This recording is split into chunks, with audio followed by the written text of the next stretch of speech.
We'll call the meeting to order. We're just right on time now, just made it. Welcome to this meeting to review the capital improvement plan. We're gonna start off the evening with public comment and we'll just jump right in. I'll read a brief statement to help guide people. We now begin public comment on the draft FY 1823 capital improvement plan. Those wishing to speak during this time must have submitted a completed request to speak form to staff at the room entrance prior to the beginning of the public comment period. Please preface your statement with your name, city of residence, and for Eugene residents, your ward if known. You will have 3 minutes to comment. There are lights on the timer. The yellow light indicates you have 30 seconds remaining, and a sound will indicate the end of the 3 minutes. And tonight we're a little scrunched up here, but we're gonna have the people giving public comment sit down by John. And yeah, with that we'll go ahead and get started. So, first up is John Borofsky, followed by Jim Nen.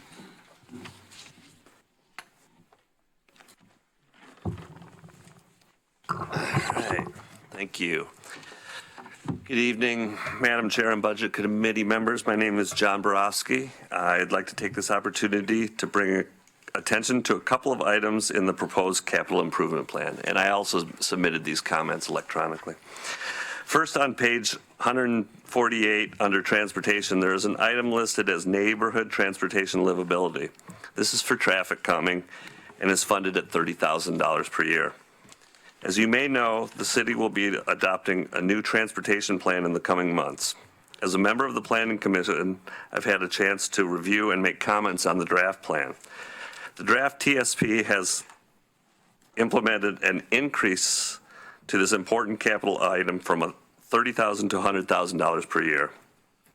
This was seen as a needed component to help facilitate a council-adopted goal of Vision Zero, as well as to help mitigate with the cut-through traffic in our neighborhoods as congestion increases. I would ask that you amend the CIP to reflect the changes so that the plan won't have to be amended after the TSP is adopted, and so that it will be some direction forward to the manager when he's proposing his budget. Second, I would like to address a project on page 59 under the airport. Automated car wash facility. I was a member of the Budget Committee in 2009 when this project first was introduced to the budget. Back then, $1.86 million was allocated to build the car wash facility. I thought that seemed like a lot of money at the time, but was assured that it was being paid for by a fee that the car rental companies agreed to pass on to their customers. I felt it was a little excessive, but went along with voting to approve that budget. In this CIP, I find that the facility has not been built and that the budget is now $4 million.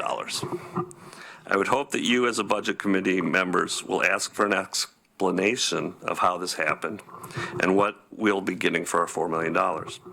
As a former Budget Committee member and chair, I understand that the airport budget has its own fund and there's very little discretion over its use.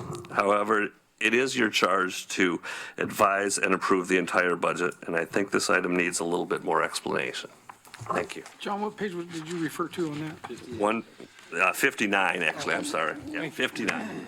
Thank you. Thank you. Jim Nen, followed by Susan McCowson. Mayor, Council, City Manager, Budget Committee staff. My name is Jim New. I'm in Ward 7. According to the qualifying criteria of the draft CIP, projects must meet one or more of the following criteria: contribute to development or implementation of council-adopted plans and policies.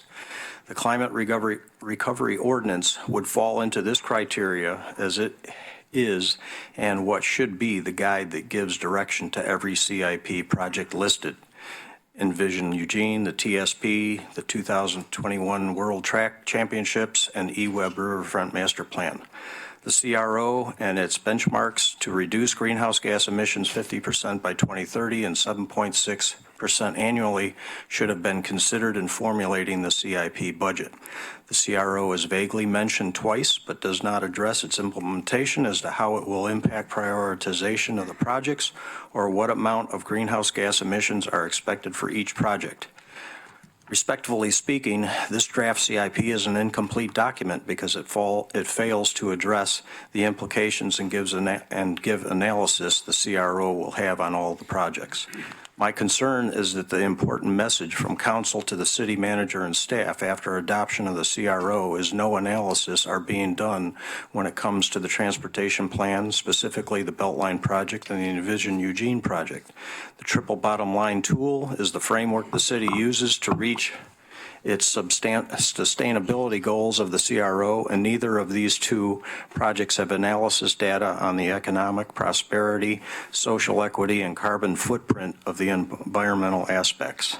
This, in order to get community compliance of 50% greenhouse gas reductions by 2030, council and staff had to lead by example. That begins with the CRO's standards and benchmarks being implemented into the CIP, the projects associated with it, and in all city operations. This 2018 through 2023 CIP goes beyond the date set by the CRO that city operations will be carbon neutral by 2020. The target of being a carbon neutral city in operations by 2020 was adopted in October 2008, 9 years ago. Similarly, the target to reach community-wide greenhouse gas emissions by 50% by 2030 has been voted in unanimously by council in February 2009. Thank you for your time. Thank you. Susan McCowson, followed by Linda Heil.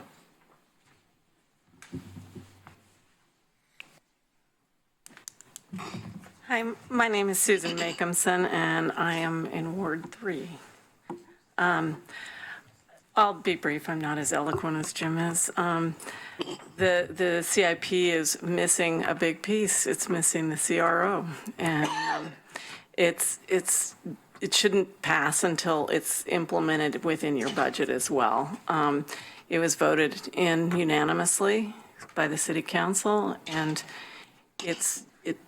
you need to be adding it to your budget process in every aspect, from the airport to the building that's going to go on for the Olympic World Trials. So thank you. I know it's a lot of work, and it seems like it's been kind of missing in, your realm, but it's up to you guys to make sure you know what to do with the CRO and your implementations. Thank you. Thank you.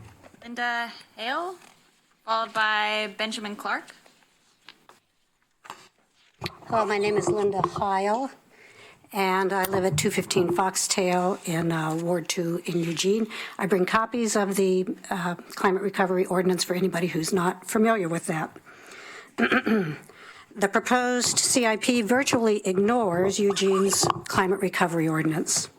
Let's remind ourselves what this binding city ordinance requires. Quote, by the year 2020, all city-owned facilities and city operations shall be carbon neutral, either by reducing greenhouse gas emissions to zero, end quote, or, if necessary, by offsets. Carbon neutral operations by 2020. That's 3 years from now. I think we can agree that the CIP does include planning for city-owned facilities and for city operations, and so the goals of the CRO apply. They are a requirement. That means greenhouse gas mitigation must be incorporated into the design and construction of the new capital projects, the maintenance and upgrading of current assets, the materials used. This integration should be reflected on every page. The only mention of the CRO in the entire document is a short description. There are no specifics about how the plans for building the new farmers market or renovating the Holt Center or repairing the downtown garages will account for greenhouse gas emissions. 20 pages about the airport, nothing addressing climate change mitigation. An entire section on transportation planning. Not a word about lowering greenhouse gas emissions. Many more examples could be given, but they're not necessary because it's clear that the requirements of this binding city ordinance were not taken into account in this plan. Understandably, you probably didn't think when you signed up for the budget committee that you would be asked to deal with the urgent realities of climate change. Your job is to assure that Eugene has equitable and an economically sound path into the future. But it's as if an earthquake has devastated the city, and you now have to set aside all your old plans and make new ones. You are the experts, and we need your expertise now more than ever, because the physics of climate change are unforgiving. Reductions in greenhouse gas emissions must happen as fast as every community, every local government, and every planning committee can make that happen. It isn't something that we can look away from. It's going to be hard work, but the CRO parameters must, by law, be incorporated into the CIP. Thank you. Thank you. Benjamin Clark, followed by Rob Zako.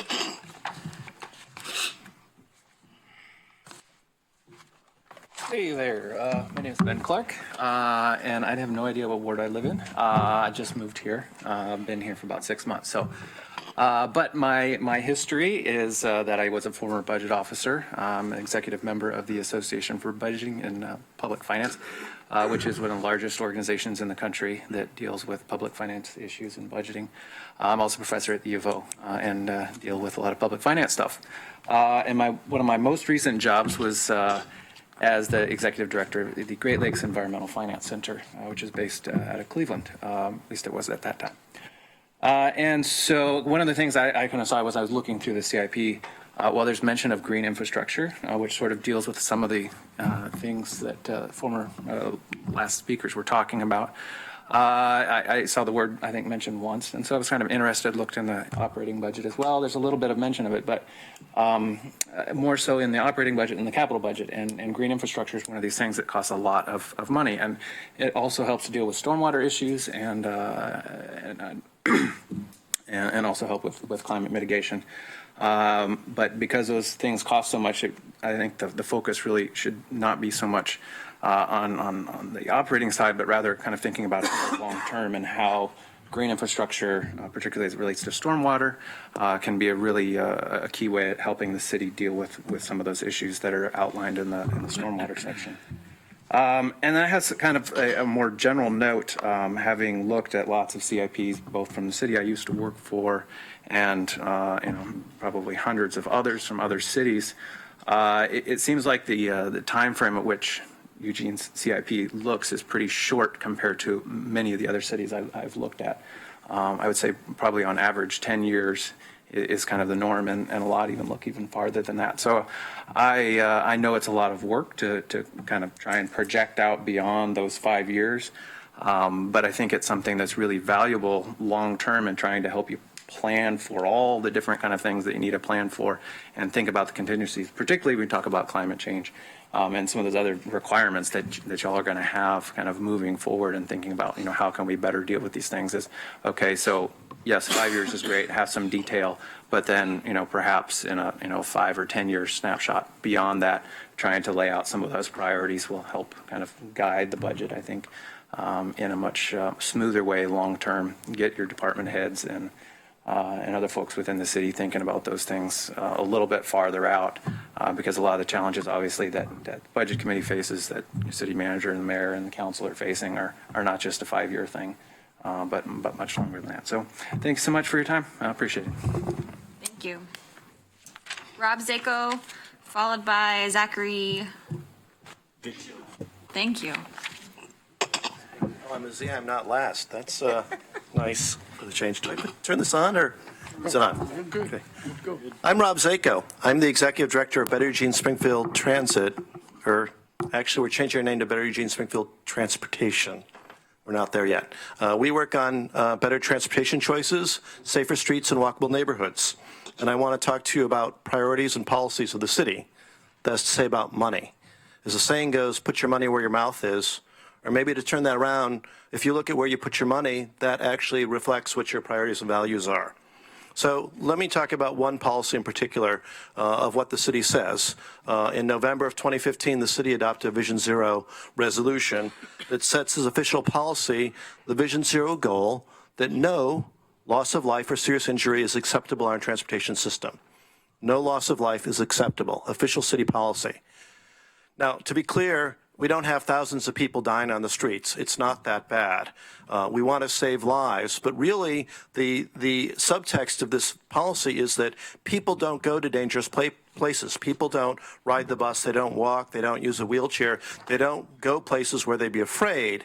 And so we're not seeing as much death and injury, thankfully, because they're places that aren't so safe to be around. And people are making choices to do other things. And so part of this policy is to give people more choices, better transportation choices, safer streets, walkable neighborhoods. So in particular, let's look at the CIP. And to be clear, I'm not testifying in favor or against anything in the CIP. I really want to use this as an example. And I draw your attention to page 138 in the draft CIP. That's a summary of the transportation budget. And again, I'm not speaking for or against this. The way this works is there are things that we've been as a city working on for a while, and those are sort of in the pipeline and they're there. But just as an example, let's look at what our priorities are in terms of where we put our money. So there are 4 different categories there. The first category is safety, $5.9 million. That's pretty good. New capital projects, $750,000. Preservation maintenance, $43.8 million. And an upgrade project, which is arguably a safety project, is the East 13th Avenue, $3.9 million. Now, again, I'm not arguing for or against that, but if I'm looking at where we're putting our money, it seems to me where we value is asphalt. That's the value of our community. We want to protect asphalt in our community because that's where we're putting most of our money. We're putting less money in protecting human life. There's reasons to protect both. It doesn't have to be either or, and we're trying to protect our investments in pavement. It's an asset of the community. That's a good thing. The point I want to leave you with is not so much in the CIP process, but in other things, especially the mayor and city council, you're going to make some policy choices about what we do going forward. How do we spend other pots of money? How do we renew a bond measure? How do we use some CMAQ money that's getting freed up through the Metropolitan Planning Organization? What other sources do we want? Do we have the resources to save lives and protect people in our community? Thank you. Thank you. Zachary Schnoff. Schnoff, thank you.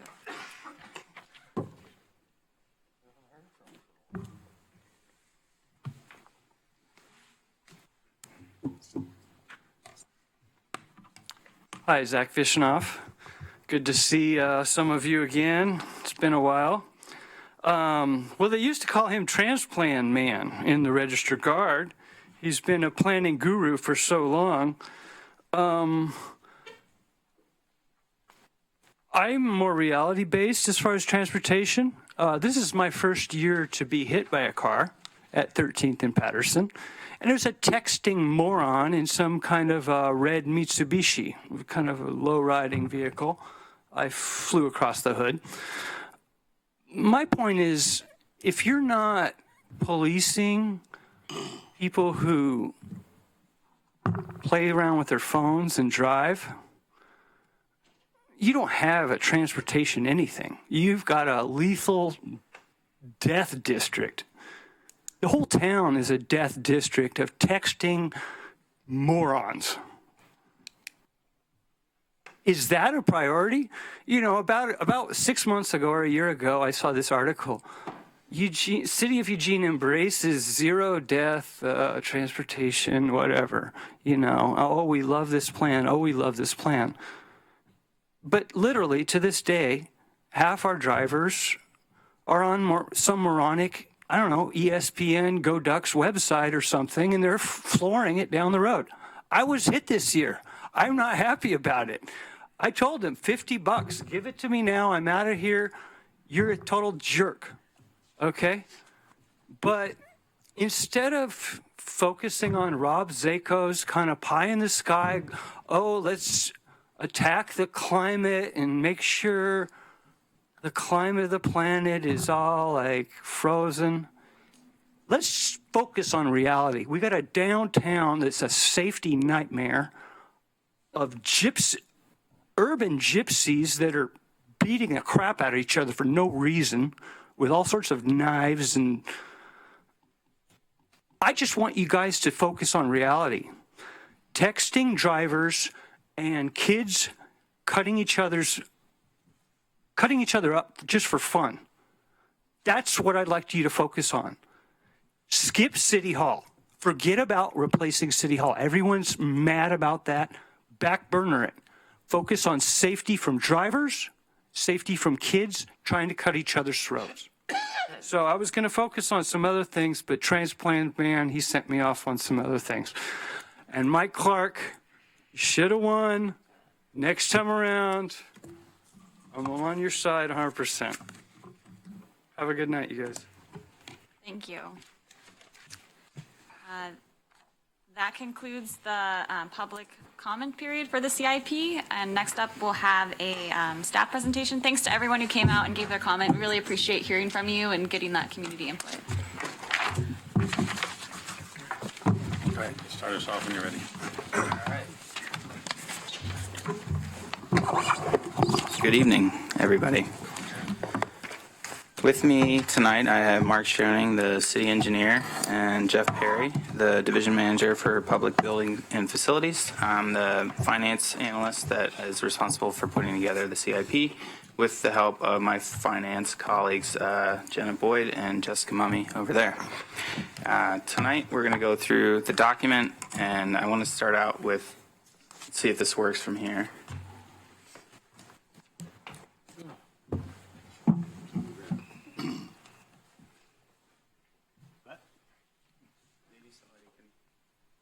Somebody space me through.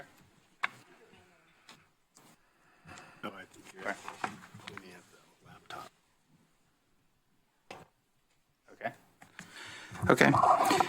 First, I'm going to talk about the goals of the CIP. The CIP is a complete compilation of the city's planned capital projects and capital programs for the next 6 fiscal years. It's designed to be balanced by tailoring planned improvements across program areas such as the transportation network, airports, parks and open space.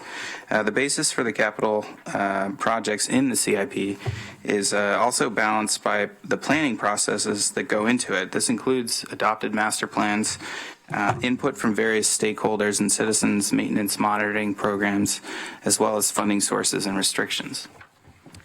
Another goal of the CIP is to align the city's projected capital needs with anticipated funding levels on an annual basis over the 6-year planning period. You'll see in this iteration of the CIP, we've really strived to meet this goal by revising the projects that are in the CIP. And finally, the projects that are funded in the first 2 years of the CIP become the basis for the capital budget. For example, in the CIP, the first 2 years will form the FY18, FY19 capital budgets. All right. This graphic is meant to show the many different paths by which a capital project can be developed and integrated into the CIP. Prior plans and studies, such as the airport master plan, the trans plan, the PROS plan, etc. Maintenance monitoring programs, such as the facility condition report, the city's wastewater monitoring program. Then we have infrastructure improvement and replacement programs, such as the pavement management plan. External mandates or grant funding opportunities, for example, the dry well decommissioning project and stormwater section as a result of an Oregon DEQ mandate. Public and private entity requests, which John mentioned, the airport car wash facility, have been requested, and that's an example of something that came from the private sector and will be paid for with rental car fees. And finally, specific council direction also informs the capital projects you find in the CIP, including the permanent farmers market and the downtown park blocks improvements that were part of the URA plan amendment. This is a diagram that illustrates the basic process by which an infrastructure project goes from idea to construction and use. Once a need is identified, this may or may not be something like the master planning process. Then more detailed and specific project plans can begin to take shape. The compilation of these capital project plans and capital programs is what comprises the city's CIP. The CIP is published and the public has opportunities to give feedback to council and the budget committee. The budget committee will then make a recommendation to move the CIP to city council for approval. Once council has approved the CIP, capital projects still have to go through the budget process in order to receive appropriation authority. This will be brought to you as part of the city manager's proposed budget. Once appropriations are made, a whole range of project planning and implementation activities can then occur, including engineering and design, project timelines, procurement, contracting, coordination with partner agencies, inspection, etc. This is a brief snapshot of the timeline for this FY18-23 CIP. The CIP is prepared every other year with staff compiling the document throughout the fall and early winter of even years. The draft document was published and distributed to you all in late January, sent to neighborhood newsletters, council newsletter, so that citizens could be informed and have the opportunity to provide feedback to the budget committee. The budget committee is going to convene, discuss the CIP tonight. Council will hold a public hearing and adopt the CIP in mid-March. Once the CIP is adopted, the project shown the first year will become the basis then of the city manager's capital budget. Okay, this is a slide here you'll see on some of the changes to the CIP that we made this time around. The most significant change that you may have noticed is that projects without secured or identified funding have been removed to streamline the document and budget committee discussions. Unfunded capital items are now included in the upcoming unfunded needs assessment, which has replaced the multi-year financial plan. Previously, unfunded capital projects appeared in both the MIFP and the CIP. This led at times to confusion amongst the public and the budget committee. This change is intended to provide the budget committee with a more accurate projection of the city's future capital improvements that may occur under current revenue streams. Also, you'll see the CIP includes more information in every program area on the project selection criteria. The information about the decision guides that staff use to prioritize projects, whether it's master planning or safety concerns. Facility condition reports, we've added more narrative on these factors to help staff that helps staff decide which projects rise to the top of the priority list. Finally, each program area also has a project status update table to provide more information and transparency on previously funded projects to help council and the public see where progress has been made and what work still needs to be done. These tables also provide more detail on the projects with ongoing capital improvement programs for the ongoing capital improvement programs like building service systems or park and open space site renovations. Okay, this is a slide that shows you the CIP and UNA comparison to help give you a little bit clearer framework between the difference between the two. Based on the feedback from the budget committee and other stakeholders, we have continued to work on the relationship between the two documents. The UNA, which was formerly the CIP, is capital and operating needs, whereas the CIP is only capital. Projects in the CIP now must have secured or identified funding, whereas projects and programs in the UNA are unfunded. The CIP as budget committee review, council adoption is the basis for the capital budget. The UNA remains an inventory of unfunded needs as assessed by staff. The CIP also has projected funding levels by year and a 6-year planning horizon. In the UNA that you'll see later this spring, the funding needs are estimated as one-time or ongoing without a definite timeline. This also the goal of the UNA then is to provide additional long-term context for budget discussions. This is a financial breakdown of the current CIP that you have before you. The chart here represents all 6 years of the CIP, which is projected $162 million over the time period, roughly $30 million a year, which is in line with our normal capital budget. Transportation is the largest component, nearly $54 million, followed by buildings and facilities, 32, parks, open space, wastewater, airport, and stormwater. As you can see here, the funding sources for the CIP come from a variety of places. The vast majority of these sources are restricted for a particular purpose by local, state, or federal laws. FAA funds, for example, can only be used for airport projects or the city's wastewater fees, which you see in your monthly e-web bills, are restricted to the city's sewer system. Because of the restrictions associated with most capital funding sources, there is no across-the-board prioritization for CIP projects. Instead, projects are prioritized within each program area based on a number of factors, some of which I have previously mentioned and discussed, such as council action, master planning, maintenance monitoring programs, etc. The exception to the funding for capital projects is those projects funded from the general fund. These are projects primarily for our public buildings and facilities that don't qualify for designated use by other funds. Now I'm going to hand it over to Mark to talk about individual program areas within Public Works. I'm just going to assume that when I flip the page, you flip the slide. Thanks. So I'm going to present the Public Works portion, which is airport, parks and open space, stormwater, transportation, and wastewater. And this is a slide we've shown with every CIP, and it shows enplanements, which are the number of revenue-paying passengers leaving the Eugene Airport. And as you can see from the recession in 2008, 2009, enplanements have been growing at about 4 to 6% a year.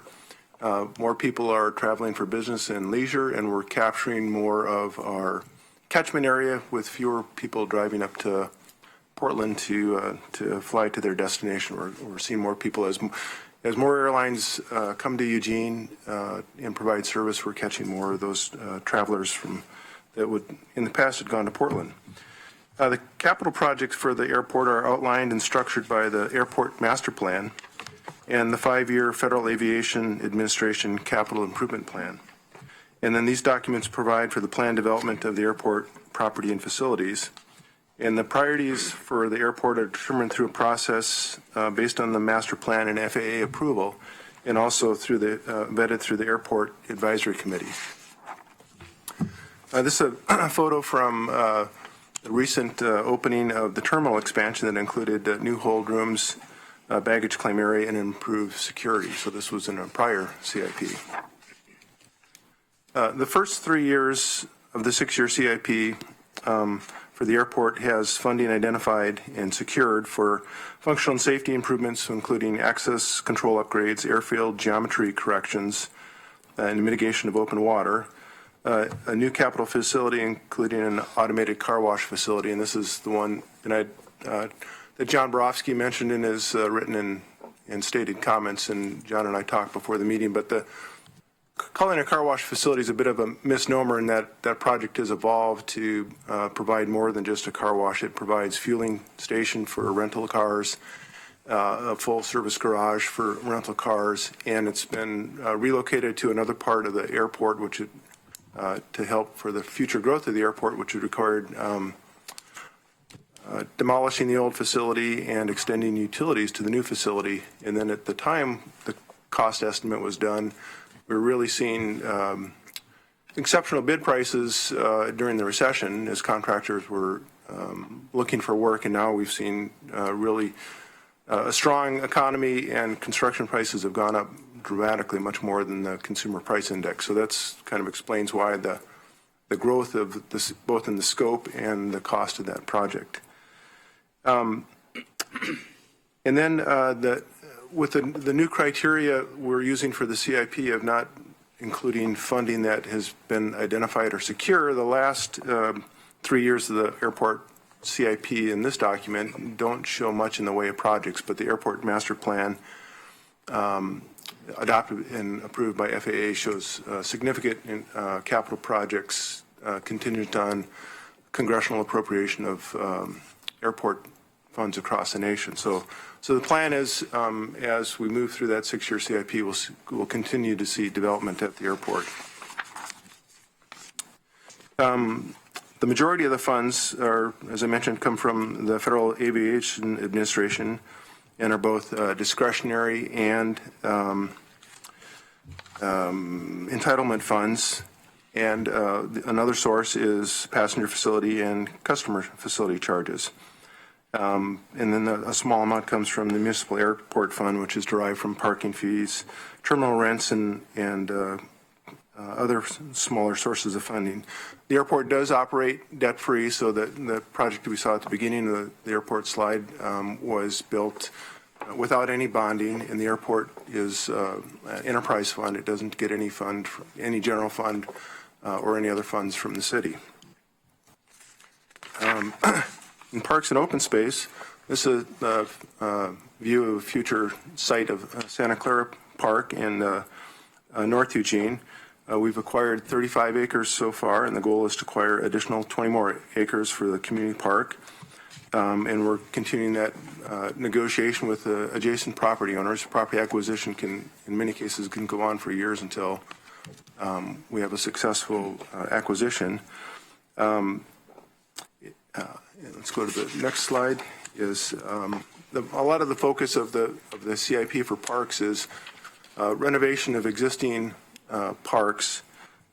Because of the lack of operation and maintenance funding, we're focusing a lot of the work we are able to do on renovation to reduce our operation costs. This is the third phase of a lighting improvements at Skinner Butte Park, which is scheduled for this coming summer.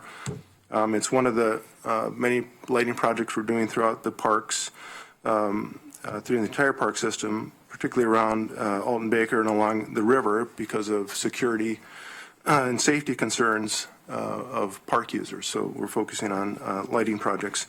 We also have renovation projects for fixing and replacing irrigation systems, cracked pavements and sidewalks, parking lots, and then updating substandard children play structure.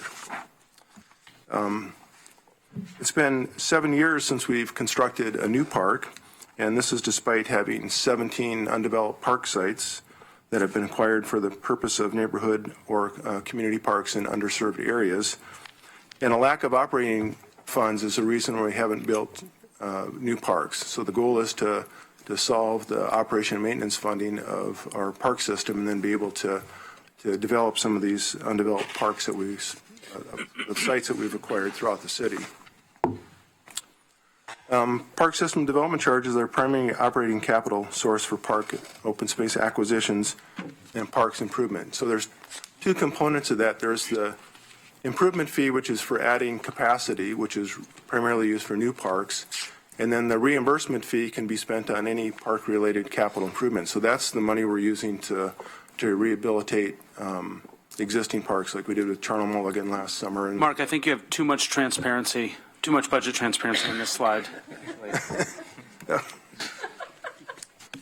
So the large purple is the parks SDC. I'll just tell you the two largest pieces. So the large purple is the parks SDC, and the orange, must be a beaver in their house.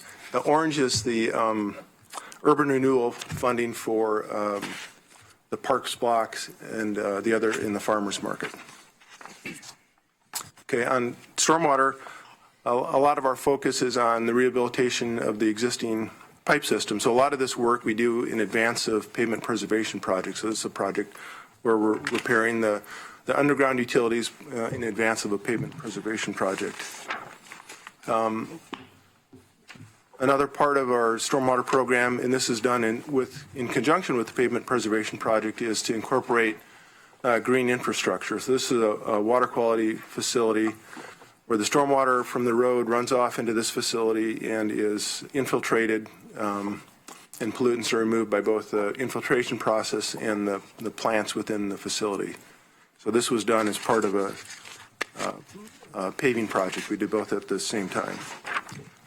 Another large area of projects for our stormwater CIP is eliminating what we call dry wells. And dry wells are essentially a way to directly infiltrate surface water into the ground without any type of treatment. And this was common in the River Road and Santa Clara area, in some other parts of town. So because it poses a threat to drinking water, it's regulated under the federal Safe Drinking Water Act and permitted through the State Department of Environmental Quality. So the goal here is to provide a piped infrastructure for areas that are served by dry wells or infiltration facilities. And along with that, prior to that stormwater entering into the pipe system, we build water quality facilities such as this planter. Another large portion of the stormwater CIP is focused on Amazon Creek. So if you recall, 2 years ago, there was the slide on the right was, this is Amazon Creek downstream of Chambers, where we stabilized the banks and the channel bottom that was eroding and failing, and then planted quite a bit of vegetation, trees and shrubs along that corridor. And and prior to that had relocated the bike path away from the creek, so we had that additional room. On the left side is a section of Amazon Creek between 19th and 24th with the goal of, in the near term, removing the concrete section and replacing it with a earthen channel. It won't be quite as wide as the photo on the right, but it'll be much more natural than the photo on the left. Okay, here we go again. So the red is the stormwater utility fee, and the slice of green is the wetland mitigation. Those are funds we get receive for wetland mitigation credits out in the West Eugene wetlands. And so the major funding source, of course, is the stormwater utility fee, and primary or secondary source is the stormwater SDC. And the focus of our CIP is on the eliminating the dry wells, rehabilitating and restoring Amazon Creek, and then rehabilitating the existing stormwater system. What's the total dollar on Oh, I'm sorry, the 15.6 million the fee? in the capital improvement program. 12.3. 12.3. Oh, I didn't see that. Oh, I see, 12.3. Thank you. The next area of capital projects are transportation. So this is a gas-funded pavement preservation project, and this is so a lot of the pavement preservation projects we've incorporated sustainability practices. So in this case, the existing pavement was milled off and then used as a base. So instead of that pavement being hauled back to and stockpiled at a contractor's yard, we used it incorporated into the project. So we saved all those truck trips, both the cost of that trucking and the greenhouse gases associated with that. We also use what's called warm mix asphalt. So maybe half a dozen years ago, we worked with the area asphalt production companies because it required them to invest upwards of $100,000 to retrofit their plants to be able to use warm mix. So warm mix is an asphalt that it's created at a lower temperature. It uses less fuels to make. There's less, when you see a paving project now, you're not seeing the smoke behind the paving machine because at a lower temperature, the lighter oils aren't burning off. They're becoming part of the pavement, which makes for a better pavement. So we've been using that probably half a dozen years on all of our projects. So again, this is part of the local gas tax, and it's Harold Street, which we did along with Davis and Alva Park north of Elmira. The other aspect, so this next project is another type of pavement preservation. So this is one of the bond measured projects, Fairfield Avenue and Jacobs Drive. And we finished this last summer, and it's showing in-place cement-treated base. So essentially what we do is the asphalt surface is milled, and then that can go back to the asphalt plant, and it's stockpiled, and then that material is reused in new asphalt. And then we essentially rototill a cement slurry into the road base that has failed and some of the subgrade. That's mixed up and it into a cement treated base, and it's compacted, and then we pave over that. So we're saving all the truck trips of hauling all that material of a failed road back to the contractor's yard and then bringing in virgin material. So all of that is eliminated. In addition to not using the virgin material, we're saving all those truck trips, which is a lot of greenhouse gases in that process and wear and tear on the street system. Another aspect of our pavement preservation program is we've tried to incorporate this concept of complete streets. So on several paving projects, if there's an opportunity to add bike lanes where we're putting down new pavement and new striping, we've done that. And we typically go through a public process with the neighborhood because in some instances that requires removing parking. So there's a public process and administrative order that goes through with those types of improvements. Part of the bond measure is dedicated to bicycle and pedestrian improvements. So on the left, we filled in a gap of missing sidewalk on Good Pasture Island Road. And then on the right, we added a RRFB, which is a pedestrian crossing on River Road. And then a lot of times we incorporate those with paving projects so that it's more cost effective for those smaller types of improvements. A rapid red flashing, flashing beacon. So there's one on Agate and 22nd by Edison School, if you're familiar with it. And there's one on 30th and Alder as well. Let's see. So if we go to the funding sources, so most of those are showing up. It's getting better up. I got one more. Maybe we'll hit 100% on wastewater. So the majority of the funding programmed in the CIP is dedicated to pavement preservation. It includes funds from the 2012 bond measure to fix streets, local gas tax revenue, which is about $3 million annually, and then the reimbursement component of transportation SDCs, which is also focused on pavement preservation. The stormwater and wastewater funds shown in the transportation component are for rehabilitating those underground utilities prior to a pavement preservation project. We also work very closely with EWEB and Northwest Natural, so we're talking to them about projects that are 2 and 3 years out now so that they can plan their underground utility work prior to us coming through with a pavement preservation project.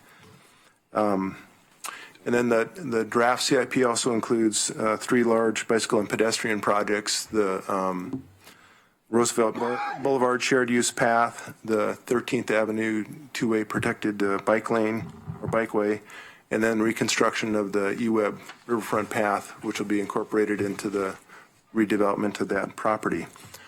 We also have 3 specific safety projects that signalize intersections that are funded through ODOT's All Roads Transportation Safety Program. That's at Martin Luther King at Kings Row, River Road at Irvington, and River Road at River Avenue. Then finally on to wastewater.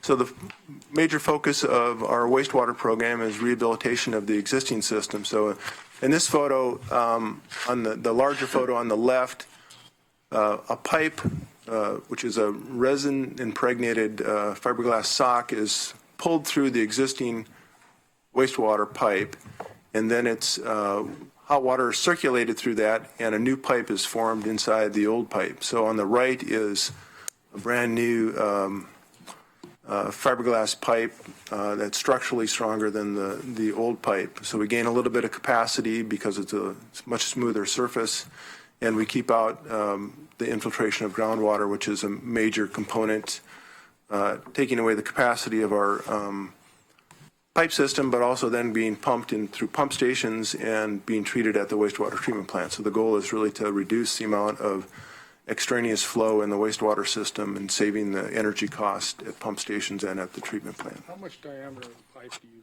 lose when you do that? So this, the majority of our system is 8-inch internal diameter, and we're probably at 7 to 7.5 inches when it's done.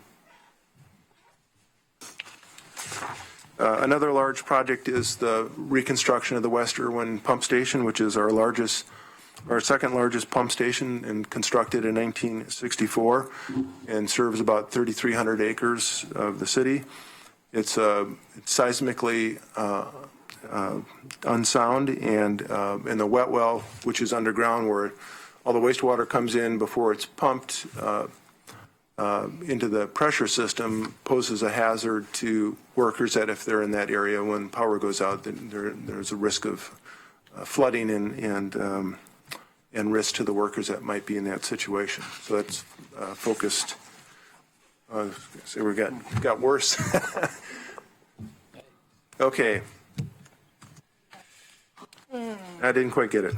So the primary source of funding for the wastewater program is wastewater utility fees, which, like stormwater, are in the monthly utility bill. And then the other component is the system development charges paid by new development. And with that, I'll turn it over to Jeff for facilities. Hi, I'm Jeff Perry. I'm the Facilities Director, and I'll be talking to you about public buildings and related capital projects the Facility Management Division's responsible for. Can you hear me okay? Okay. The city maintains a wide range of public facilities, including neighborhood, community, and metropolitan parks, community centers, swimming pools, fire stations, government office buildings, parking structures, and the library. In all, the city maintains and preserves more than 185 buildings totaling over 2 million square feet. The city also provides new and/or expanded facilities to meet the needs of a growing community. The general fund is the primary source of funding for public buildings and facility preservation and improvement projects. Public buildings and facility projects are derived from several adopted plans and facility condition reports. Some of those include the PRO's Comprehensive Plan, the ADA Transition Plan, and the Parking Structure Condition Analysis. Capital improvement dollars for general fund public facilities are allocated through the following project categories. Facility preservation and maintenance, and that includes 4 program areas, health, safety, and welfare projects. Examples of that would include like seismic upgrades to existing facilities, primary building systems like roofing and mechanical systems, HVAC, plumbing, and so on. Secondary building systems such as flooring and finishes, and building service systems that include like fire suppression systems and things like that. Site and facility improvements. Projects in this category include modification and/or enhancement to existing facilities to meet operational safety and cost efficiency goals and to comply with the Americans with Disability Act. I always say ADA. The primary goal of this program is to address changing program functions and needs and/or to improve service delivery. That's broken down into 2 categories: general site and facility improvements, those are the enhancements, and then ADA renovations. And finally, we have new capital facilities, and those projects are basically new construction or major remodels. An example of that's, a major remodel would be the 300 Country Club, the police headquarter facility we remodeled here a few years ago. This is an example of a primary building system project where we replaced the roof at the 911 center. And that's a facility that's only about 15 years old, but the roof began failing prematurely, and we had to replace that a little sooner than we had anticipated. And that was a project that cost us about $110,000 total to do. So construction cost and project management dollars.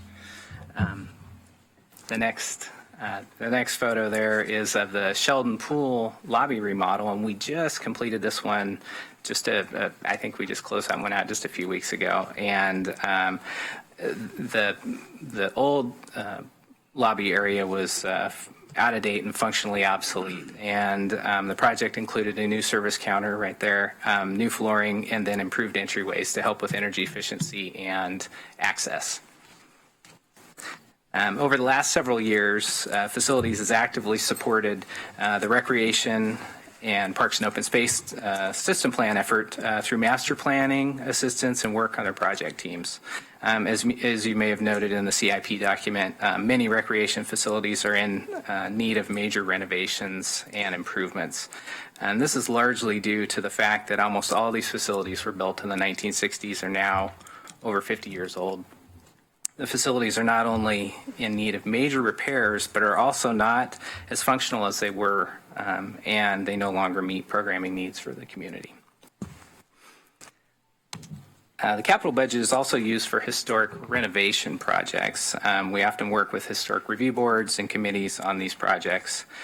Some of the recent ones that we've completed include the McNail Riley House, that's a photo of it there, where we replaced cedar shingles and refinished the wood floor. We've also done work at Sheldon McMurphy and Morse Family Farm recently. So we do a lot of work in those areas. Equity and contracting. In coordination with the purchasing office, facilities has met with multiple public agencies in Salem and Portland. That includes TriMet, the governor's office, Portland Public Schools, and a variety of other agencies to learn about their minority women and disadvantaged business enterprise MWDBE outreach strategies. Some of the strategies we're currently implementing include tracking participation through all of our solicitation documents. We're utilizing databases that include the city's eBid system and also the state's CoBid database. And we're also participating in open houses and reverse vendor trade shows, and several of those are coming up in the next couple months. All right, the capital budget also helps support the climate recovery ordinance initiatives and energy efficiency projects. Examples, this is an example actually of one that's currently underway where we're retrofitting all the lighting at Hilliard Community Center with LED lights to reduce our energy use. We also do a lot of work on retro commissioning projects where we bring in basically an engineer to audit and verify building systems are working efficiently and as designed. The Holt Center, Eugene Library, and the police headquarters building are some of those that we're working on. That's actually interesting, the amount of money that it costs to do a retro commissioning. I've heard, I haven't tracked this myself, but I've heard that that'll pay itself off in about 5 years just from analyzing those systems and verifying they're working properly and efficiently. We're also working with a consultant to identify energy efficiency projects with the goal of reducing our carbon footprint and use of fossil fuels. We've identified 7 initial facilities to evaluate. We picked kind of a broad range of fire stations and community centers and a variety of things, not necessarily the ones that use the most energy, but just a range of things so we can get a sample to take a look at opportunities where we can reduce our energy use in those facilities and then apply some of that, those strategies on other buildings as we move forward. And we tend to, we have about 30 buildings that we're going to take a look at on that list, but that was the initial 7 that we picked. Another one of our strategies is to look for opportunities to reduce energy use and move away from fossil fuels, which is primarily natural gas in the facilities world. And we take a look at that when we do major renovation projects and repairs. And so one of the things we're doing right now, we have our HVAC technicians and electricians where they're identifying systems that we know are probably going to be obsolete pretty soon or fail in the near future. And so we're looking at what can we do to move away from natural gas at those sites and switch over to electric systems and things like that. And sometimes it's a pretty major effort to do that, but we're trying to identify those so we aren't coming upon emergency situations where a system fails and we just have to replace it because we don't have a lot of time to evaluate. So that's one of our strategies. Another example, too, is we're working on, and I'll talk about this in a minute, but we're working on replacing elevators, which is the slide up.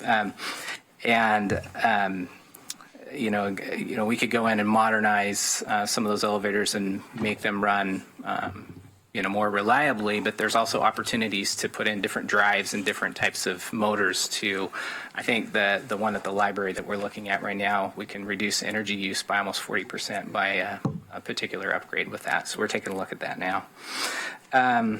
Additionally, the city was recently selected to participate in a Department of Energy grant-funded project managed by the New Building Institute to assess the performance of our facilities and adopt practices to track and manage the performance of our buildings over time. This effort will help guide our decision-making process for our capital projects in the future. And the slide that's up there, actually, if you can go back one. Yeah. And so elevators in our parking garages and library are problematic and require major renovations and modernizations. I'm sure many of you have heard some complaints about the parking garages, regretfully, lately. And a big reason for that is the lifts in the garages are decades old and they get routinely vandalized, and so it's a pretty major issue. And so we're taking a look at that now. Also, due to budgetary constraints, we value engineered the elevators in the newer library to a lower grade model, I guess, if you will. During the time, it was about the only choice we had, but we've learned that they're much less reliable and they're due for some pretty costly upgrades as well. So we actually have a consultant working on that. We're going to bid out those upgrades in the near future to help with reliability. And the same thing, we're working with parking services on the garage elevators to improve the reliability there.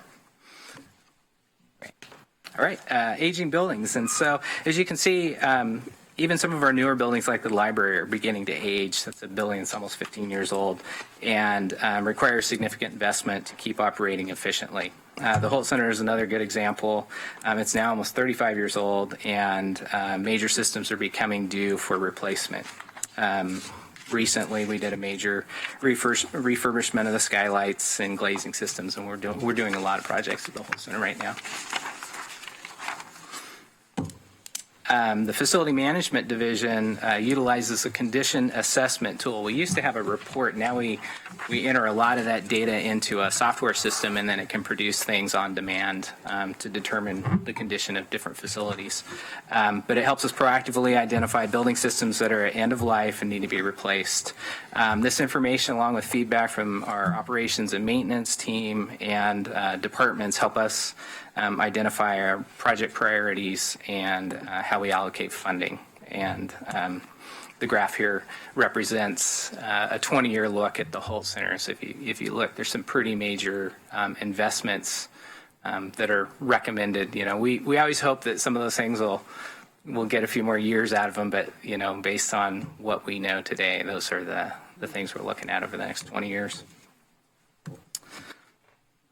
All right. So the blue one's ours. Over the next fiscal years, the next 6 fiscal years, the capital improvement program includes approximately $35 million for the city's buildings and facilities. And that's the total chart there. And then, as you can see, the majority of the projects, as you can't see here, the majority of the projects are funded with general fund capital project dollars, and that's blue, and that represents about $23 million total over 6 years, or approximately $3 to $4 million a year. So that's the funding we receive for general fund buildings. All right, and this chart represents the annual capital preservation funding gap. When capital dollars are combined with major maintenance funds, that's like our, from our operating and maintenance budget, HVAC, plumbing, and so on, that work along with capital dollars, total resources dedicated to the general fund facility preservation and maintenance budget equal about 1.7% of the value of the inventory of the general fund buildings. And so that's a key number to us because the recommended level of funding, we take a look at the total asset value and there's a calculation. It's 2 to 4% of the asset value. And we're 2% on the low end. And that's, when you're dealing with newer buildings that require less maintenance and so on. And we have a lot of older buildings, and so that's troubling. And we're below that 2% level at 1.7%. And that's a guideline recommended by the National Research Council. One of the things that we have really noticed over the last several years are our operation and maintenance costs have gone up because some of those systems really do need to be replaced. And, roofing seems to be a constant for us, and we see more leaks and issues, and so we're sending our team out to get those repaired more frequently and so on when the roof really needs to maybe be replaced and things like that. And also, we've really seen a spike over the last couple of years in construction costs, and that's affected our budget dramatically when we bid things out and then just even the day-to-day maintenance projects that we work on.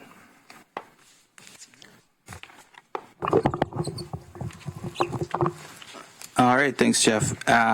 So just a quick recap, the FY 18 to 23 CIP is $162 million for capital projects. It has 62 capital projects or ongoing capital programs. The CIP aligns the city's capital needs with what we have projected for available funding.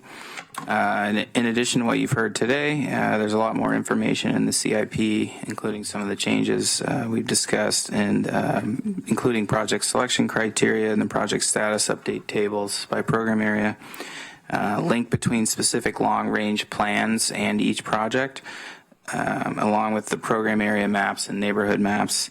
The next steps in the process will be after tonight, we'll have the council will revisit this again, have a public hearing and adoption March 13th, and then we'll have the city manager's proposed budget, which will include FY18 projects from the CIP.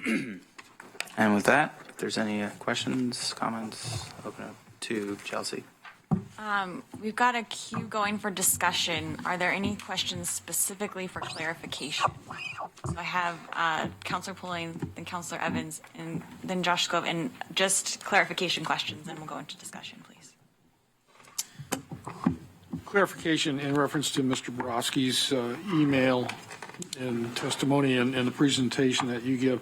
I just want to make sure that I'm clear on this, that the project cost did go up on the car wash, but there's multiple reasons for that. One is they've added to going from straight car wash to kind of a full service area.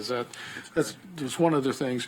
The other thing is a lot of the entire airport budget is self-funded, basically, whether it be FAA or passenger fees or whatever the case. It's no general fund monies. So some of the projects that were slated for the airport improvement have been kind of delayed a little bit, and because of the funding sources. Is that correct?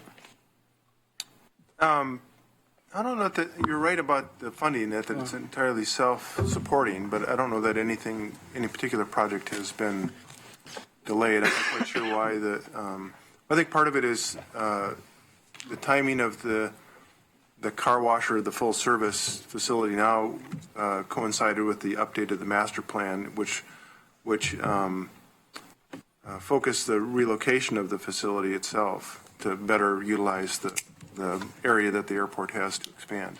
So the increase in cost was not just because we just decided to increase it. It was because of the project got expanded over the original plans, and also because of the economic climate that bids have gone up and everything else has gone up.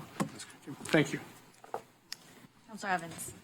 Well, this may not be a question or a clarification for you, but on the revenue side, as far as the gas tax is concerned, do we statutorily have the ability to kind of expand that footprint and go to a vehicle miles traveled way of pricing outside of the state mandate that allows us to get into and do local gas tax? Because right now we've got,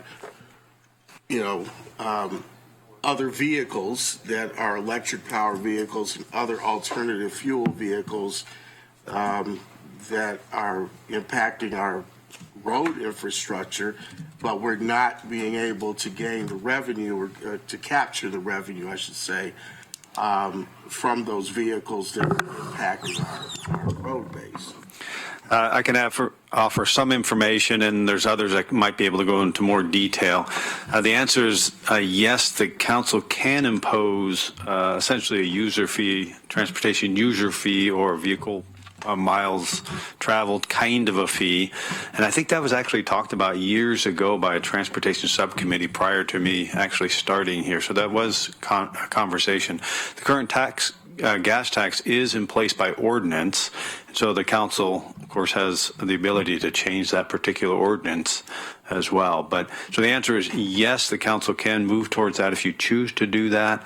Currently, the gas tax is by ordinance, which prescribes how those dollars get used. So, and John, based on the fact that I know that ODOT has had, I think, 3 iterations of the pilot project around VMTs, could we get advanced to run ahead of them and, it would be, we somehow be able to capture I'm not sure how we would capture that without having some kind of statewide ability to do that, but I mean, there must be some way, some technological way that we would be able to capture, that revenue. I know communities across the country at one time, and they may still have transportation utility fees, which is essentially the same concept and how they do that. If that kind of a structure is of interest to the council, then we can sure have that conversation. It would probably be a broader conversation on how do we capture those dollars, and then eventually they channel into things like transportation CIP. But that would be a conversation that the council sure could have about how to fund future transportation. I'd like to have that conversation at some point. Josh. Thank you. Great presentation. Thank you. Slide 19. Can we go to a couple of slides? I think it'll be easier if we do this. So you were showing the little catchment bioswale thing, I think on Amazon near 29th and 30th. And you said it was paid. It was done at the same time as the paving project. I think just because we're going to get into a bunch of CIP details, it'd be helpful to know, was that done with transportation SDCs? Was that part of the repaving bond measure money? And just say whether that is typical in terms of the flexibility, just so we understand what that example was from a budget standpoint. That was paid for with stormwater SDCs. Okay, so it would happen at the same time, but it was unrelated in a budget sense. Okay, that's helpful. Thank you. The second one, slide 41. I should have done that first. That was mean. Sorry about that. Okay, buying time. So that's a really helpful chart, the capital preservation funding gap, and saw it in the version in the CIP labeled a little differently. Two quick questions. The first is, I don't understand how that number could have fallen for fiscal year 17 after rising in every other year, unless we sold the building or something like that. What happened there? We have done some of that. So we moved out of City Hall. We've relocated. I'm not sure on the on 17. The number actually, I think I'd have to take a look, but part of it too is our facility condition assessment tool that calculates what the values of the gap are. And so sometimes that methodology changes slightly, so it can kind of come and go a little bit. But a lot of it has been moving out of, older facilities. I'm not sure if I could tell you for FY17 offhand, but I can follow up. Okay, well, and it's really, just at the level where we're having discussion here, just a matter of really taking advantage of these snapshots and being able to see the long-term trends. And so I just want to make sure we can look under the hood on this a little bit. The request I would have for a clarification, don't do this on the fly unless you have a laptop and you want to do Excel in front of us or something, but it would be great. I'm thinking about what we saw from the infrastructure project management group back in the November 2nd service profiles meeting, where we looked at the backlog of projects that we've chipped away at with the bond measure. It would be helpful to have somehow consistent formats for these big parts of public assets so we can actually look at these things the same way. I understand that 2% is a rule of thumb from the building world. It's totally sensible, but if there's some way to be able to juxtapose that stuff, then we can actually ask this essential question across different parts of the capital budget. And then my final question, or just a clarification, and again, I don't have to do this on the fly, but it would be helpful if the labels on some of the funding sources were clear. Like one of the sources for airport capital projects is airport construction. There's some things like this that seem sort of tautological. So if you just look at that particular one, the airport one was the most confusing, and just have labels so if people look at this, they actually have a sense of where the money's coming from. I can leave it there. All right, clarification. Okay. We heard a couple testimony things regarding the implementation of the CRO. Does this, even though it may not be explicitly laid out, does this plan meet that? And are the funding requests in the budget on track to be able to meet that? Or is there a disconnect between reality and what the ordinance is requiring? That's a lot of questions. Sorry. It's a general, So what Mike had said earlier is that the CIP, we're pulling projects from different sources. So the pavement bond measure, for example, the voters voted on a specific set of streets to pave. So there's really no analysis in that, including those. The voters approved these streets. We laid out the plan to do it in 5 years, and they roll into the CIP. But what I also tried to illustrate in the pavement program is how we're incorporating sustainability or greenhouse gas reduction in the methods of construction, and we're kind of pushing the envelope on how much recycled asphalt we can use in pavements, how much of the material we can recycle on site, how we incorporate bike and ped improvements in those types of projects.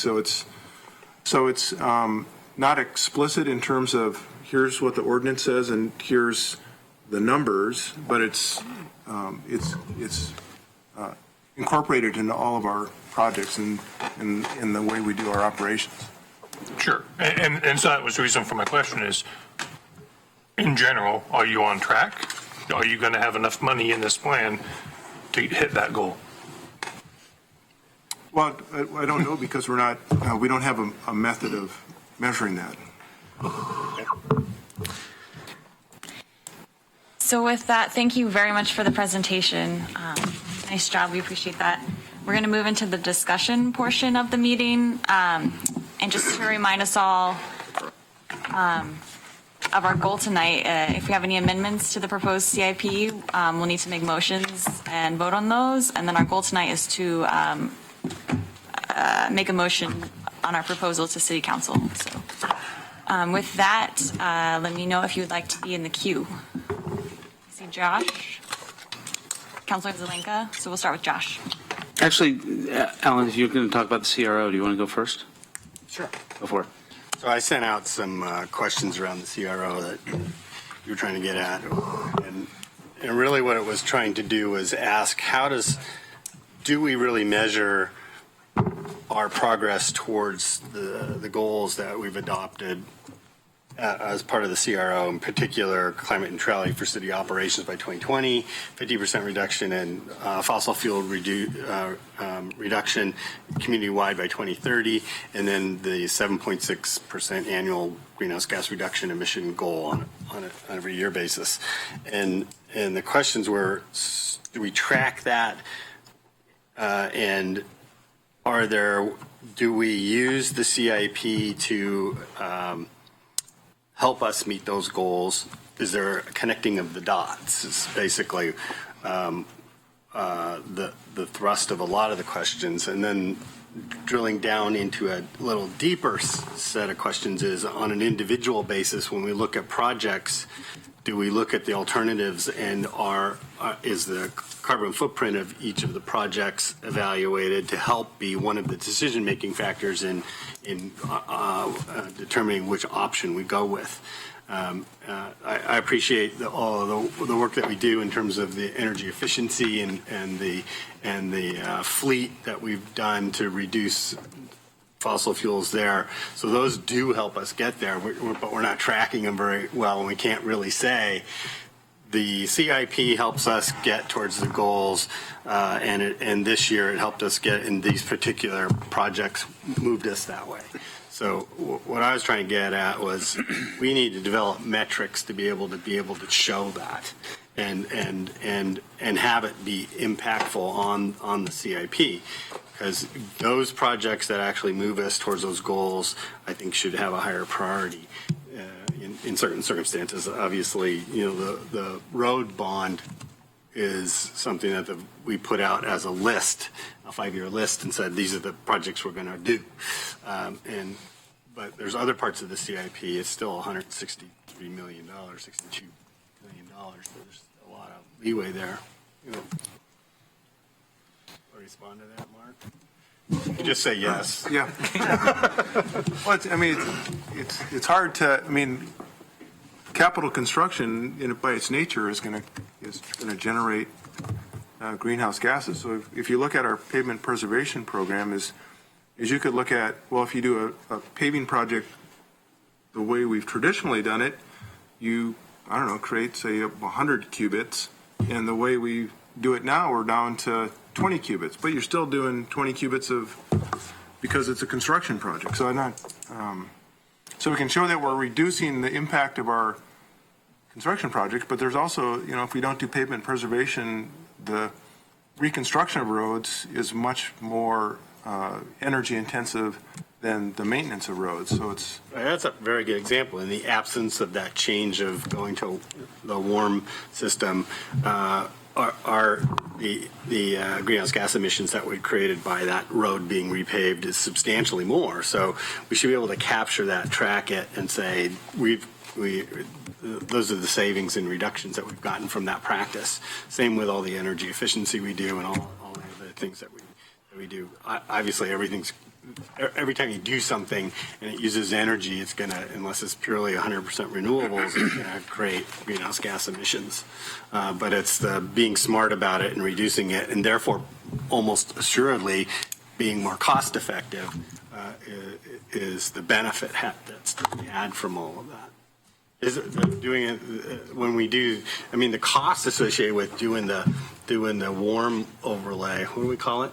Warm mix is substantially less because we're using a heck of a lot less fuel to do it. And the way that we do the rototilling and the in place, because we don't have trucks rolling all over the place, that's substantially less cost too. So those are the smart things that and we include in our construction contracts for the road projects, we include the contractor's got to report on all those, the trips and the. So we're tracking how much material is removed and replaced over the course of a project. Okay, Josh. Yeah, let me pick up right there, and I appreciate that discussion. Just to go back, it's sort of out of order, but I want to thank John, Jim, Susan, Linda, Ben, Rob, and Zach for their public comments. Appreciate all of their comments, and we're going to cover a number of those themes. And thank you to staff for the CIP. It's really well organized. It's actually, easy to read, easy to flip through, easy to get a sense of the structure. But I think there are things that are missing in this connection with policy objectives, and the CRO is a good place to start. I'm going to mention a few of these things here, and then I'll save for the next round my comments on individual pages. I have a bunch of those. We don't get them all tonight. I know that sounds daunting. If we don't get to them all tonight, I will submit them in writing. If we're really serious about meeting the goals laid out in the Climate Recovery Ordinance, it means changing our modal split, as they say, our distribution across different transportation modes. It's not some crazy secret hidden in NASA that we have some low and no carbon transportation modes and that those aren't the car powered by gas or diesel.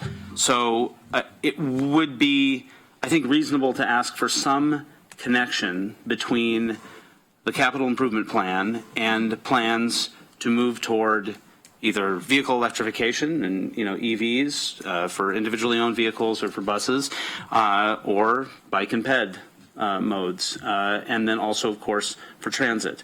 So I feel like the fact that is so missing is what you heard in some of the comments, the public comments tonight, and I think it speaks to Alan's point. I'm not saying that's easy, but we have a ton of work that's already been done, LCOG's modeling work, looking at transportation greenhouse gas emissions reduction, following on the Senate Bill 1059 from a few years ago.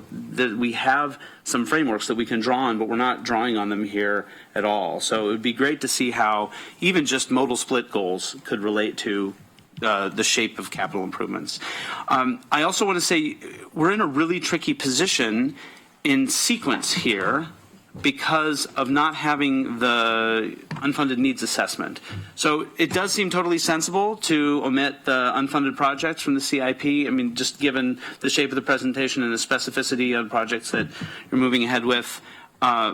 But it's also kind of crazy because it's very difficult to assess where we are in the progress towards some of those policy goals when we don't have this broader picture of the things that we want to find funding for as well.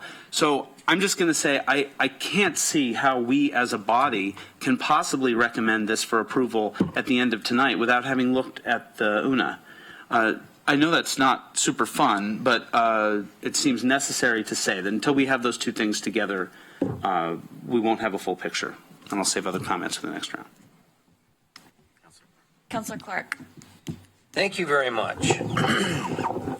I want to ask, since they're here tonight, the city manager and our public works director, the two of them and Councilor Polling and I had a meeting earlier today on brainstorming and thinking about and talking about a couple of things that are on the CIP here. And I guess in the spirit of, are we going to or are we not going to be able to pass along a recommendation tonight, I want to know, based on our conversation, and I know it's still early, to get a bullet point list of things that need doing in order to accomplish what we discussed with regard to Stryker Field and the roadways.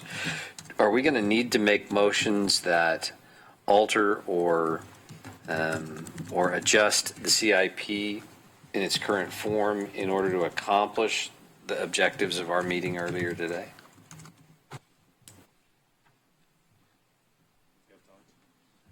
I think, ultimately you would. So what the conversation was is Mike and George had asked about the development of Stryker Field, and then there's also Connector Road in that neighborhood as well, that the neighbors would like to see built. And they talked about using SDCs for those dollars. What we talked about is you can't use the SDCs unless they're actually in an approved plan, which then an approved plan that shows SDCs as a funding source. Neither one of those are in an approved plan if SDC funds need to be used. And so that would have to happen. We talked about both of those projects. One of them is in the proposed TSP, and the other one is in the proposed Parks and Recreation Systems Plan. Both of those are working their way through council. The second piece is if you choose to move forward with a non-SDC types of funds, then it is always the council's prerogative to add projects to a CIP project list and try to identify funding for those. So that's always a prerogative of the council to do that. You mentioned it not being on an approved plan list. I get that with regard to the pros and the transmit, but we're talking about Stryker Field here. So can you help me understand the intersection point? Councilor Clark, I would say yes, you can. The CIP is not set in stone because you still have to approve the capital budget, and there's always a reconciliation process that happens between the capital budget and the CIP. So this is a point in time plan, and then things change. So things can be added through the capital budget process, and if it's approved through the capital budget process, it's considered an automatic amendment to the CIP. What I'm trying to avoid too is that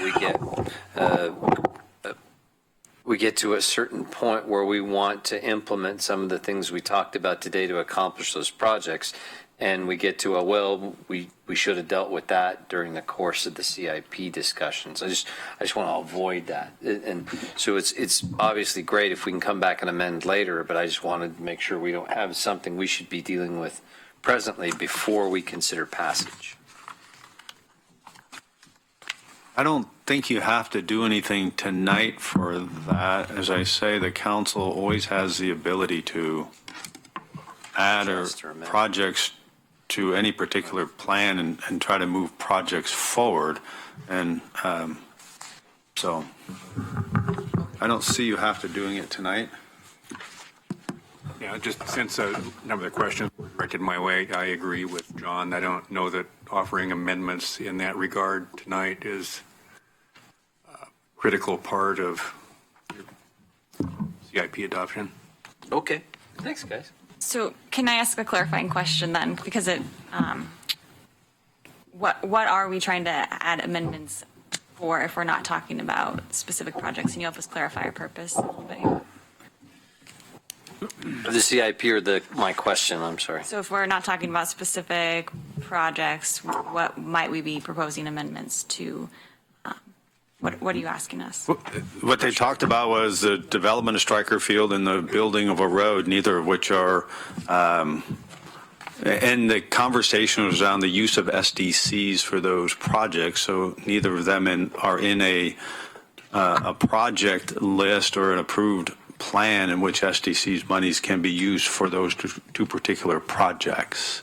We passed an ordinance at council that allows for, as a project for multifamily development is built, that the developer, in conjunction with the neighborhood association, can apply to council and say, we'd like the developer to receive up to 50% credit on their SDCs for building a mitigation project, a road, a park, a thing that is an impact of the development of that housing.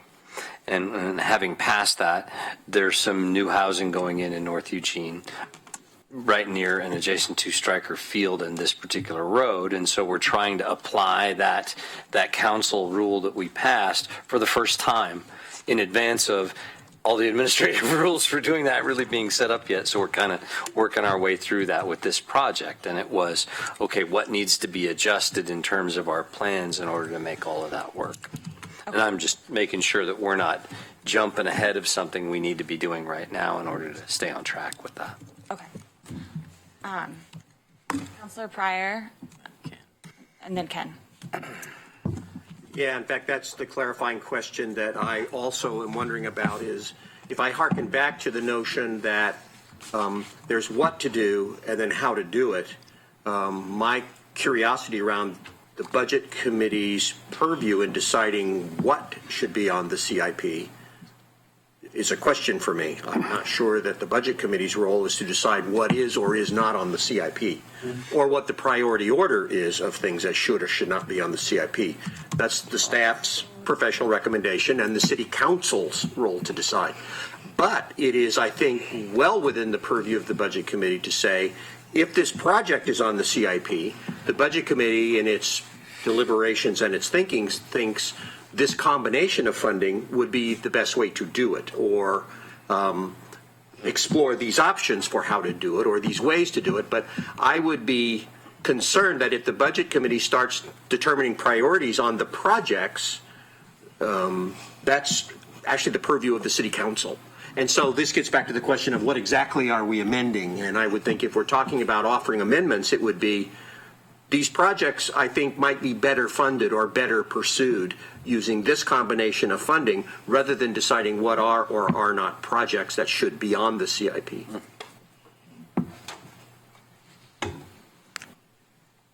Ken. I'm going a little different direction, so we're still in discussion, and I'd like to ask about aging infrastructure. I think in the 6 years I've been on this group, I've asked one or two times, so my questions will get clearer each time. This is the last time I'll ask. And kind of a follow-up to Josh's clarification, when I looked at your public buildings and facilities slide and saw the gap there between what we're spending on maintenance and upkeep versus whatever metric it is we're using says maybe we ought to be spending, there is the gap, the ongoing gap. And it appears we're not spending enough. And you talk about that a bit. I guess my question or questions with respect to that is what you guys are, I mean, I can kind of think myself of what the possible implications of that are as we go forward, but how you're kind of thinking about that as we go out over 5 or 10 or more years, what kind of things we might be doing or thinking about to close that gap. And I'm also kind of along that line, not too many questions here, but how you're, in terms of some of the other wastewater and stormwater, I looked pretty closely at what you're doing in there in terms of rehabilitation. You don't really talk about any gap, but, you know, is there in fact some kind of a gap in those areas too? And can you talk about that? So as far as our plan over the next 5 years, I think it's really about priorities. I mean, it's, you know, we probably aren't the only division that has funding issues, and so we try to be as creative as possible, reduce our ongoing costs. You know, if we can reduce utilities, that helps with our O&M budget.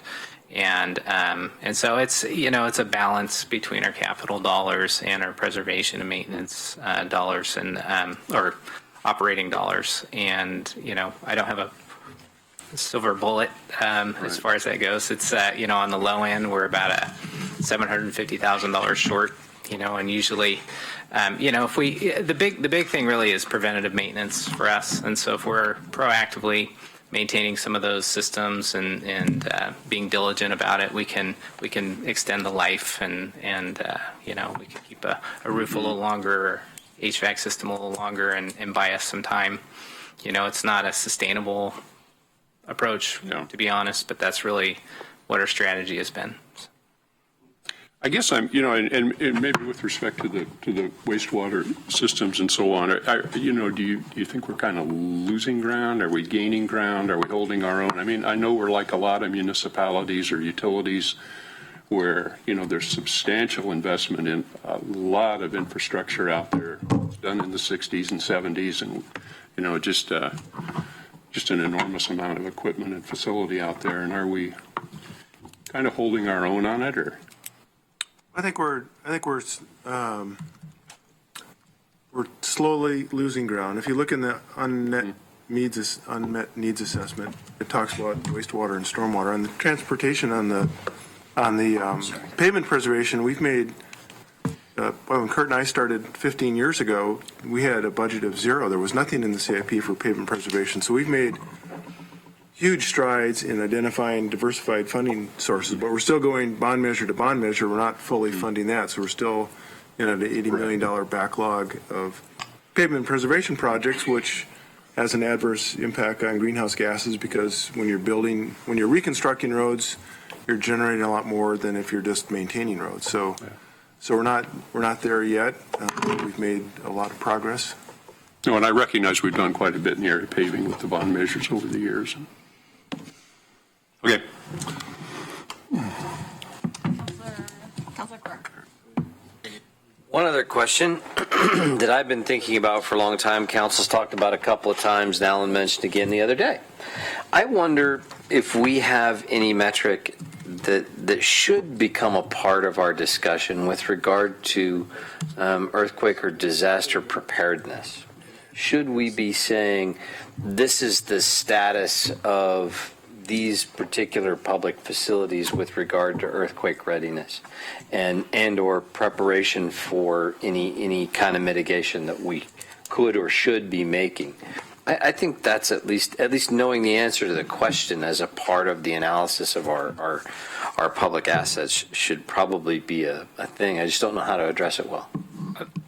We actually have a project underway where we are evaluating our facilities that would be there, either emergency type facilities or facilities that would be used in a crisis type situation, and we're working with risk on that right now. Oh, excellent. There's a study. Will that become a part of our annual, like the CIP or a budget assessment or anything that we might be able to just know about more? I mean, and forgive me for the reason I ask that question is because, as Chris alluded to, yes, the proper ordering and bringing to this process should often or most often come from staff, but there are some other inputs. But as we as elected folks get inputs from and appointed folks get inputs from the general public about their concerns, it'd be nice to even at least be able to explain to them, oh yeah, it's right here. See, this is the status of that, or this is what we're doing to upgrade that. I think so, yes. I think you guys also are doing some work on bridges at least, right? Right. So the members of the council that I think it's the mayor now still, and I can't remember which councilor is members of the Metropolitan Policy Committee. Councilor Zelenka. Yeah. They're gonna 10 years. Next month they're gonna vote on moving some of the federal funds to do a more rigorous assessment of our the seismic stability of our bridges, and so I anticipate that. Those types of projects are, because of the magnitude of the project, we'll be pursuing federal funds, so it'll go through that process. And then on the utility side, those are great comments and great questions. I think we're looking at the wastewater pump stations, like we're doing the West Irwin because of its seismic vulnerability. And if you think of the project I showed on the wastewater rehabilitation, because we've had an assessment done of the underground infrastructure that we have, when you line the way the system was built in the past were pipe segments. So you had like 5-foot concrete segment or a 12-foot PVC segment, but then when you line it with a liner, you've got a segment that goes from manhole to manhole, so it's much more sound seismically in addition to regaining that capacity. So the work we're doing rehabilitating the wastewater system is also seismically strengthening it at the same time. I would wonder too, one of the things that not a lot of people think about, but I think about these things sometimes myself. The seismic readiness or resiliency of our freshwater piping system. That would be interesting to know too, with regard to earthquake readiness. Drinking water. What's that? Drinking water. Yeah, I mean, the fact that there are challenges with that system in place just as it is, but I would wonder, if I know because I've spoken with eWeb, one of the things that I think they're working on is to get a generator at the pumping facility from the river all the way up, because if there's an electrical grid failure, for example, then we have a day and a half of water.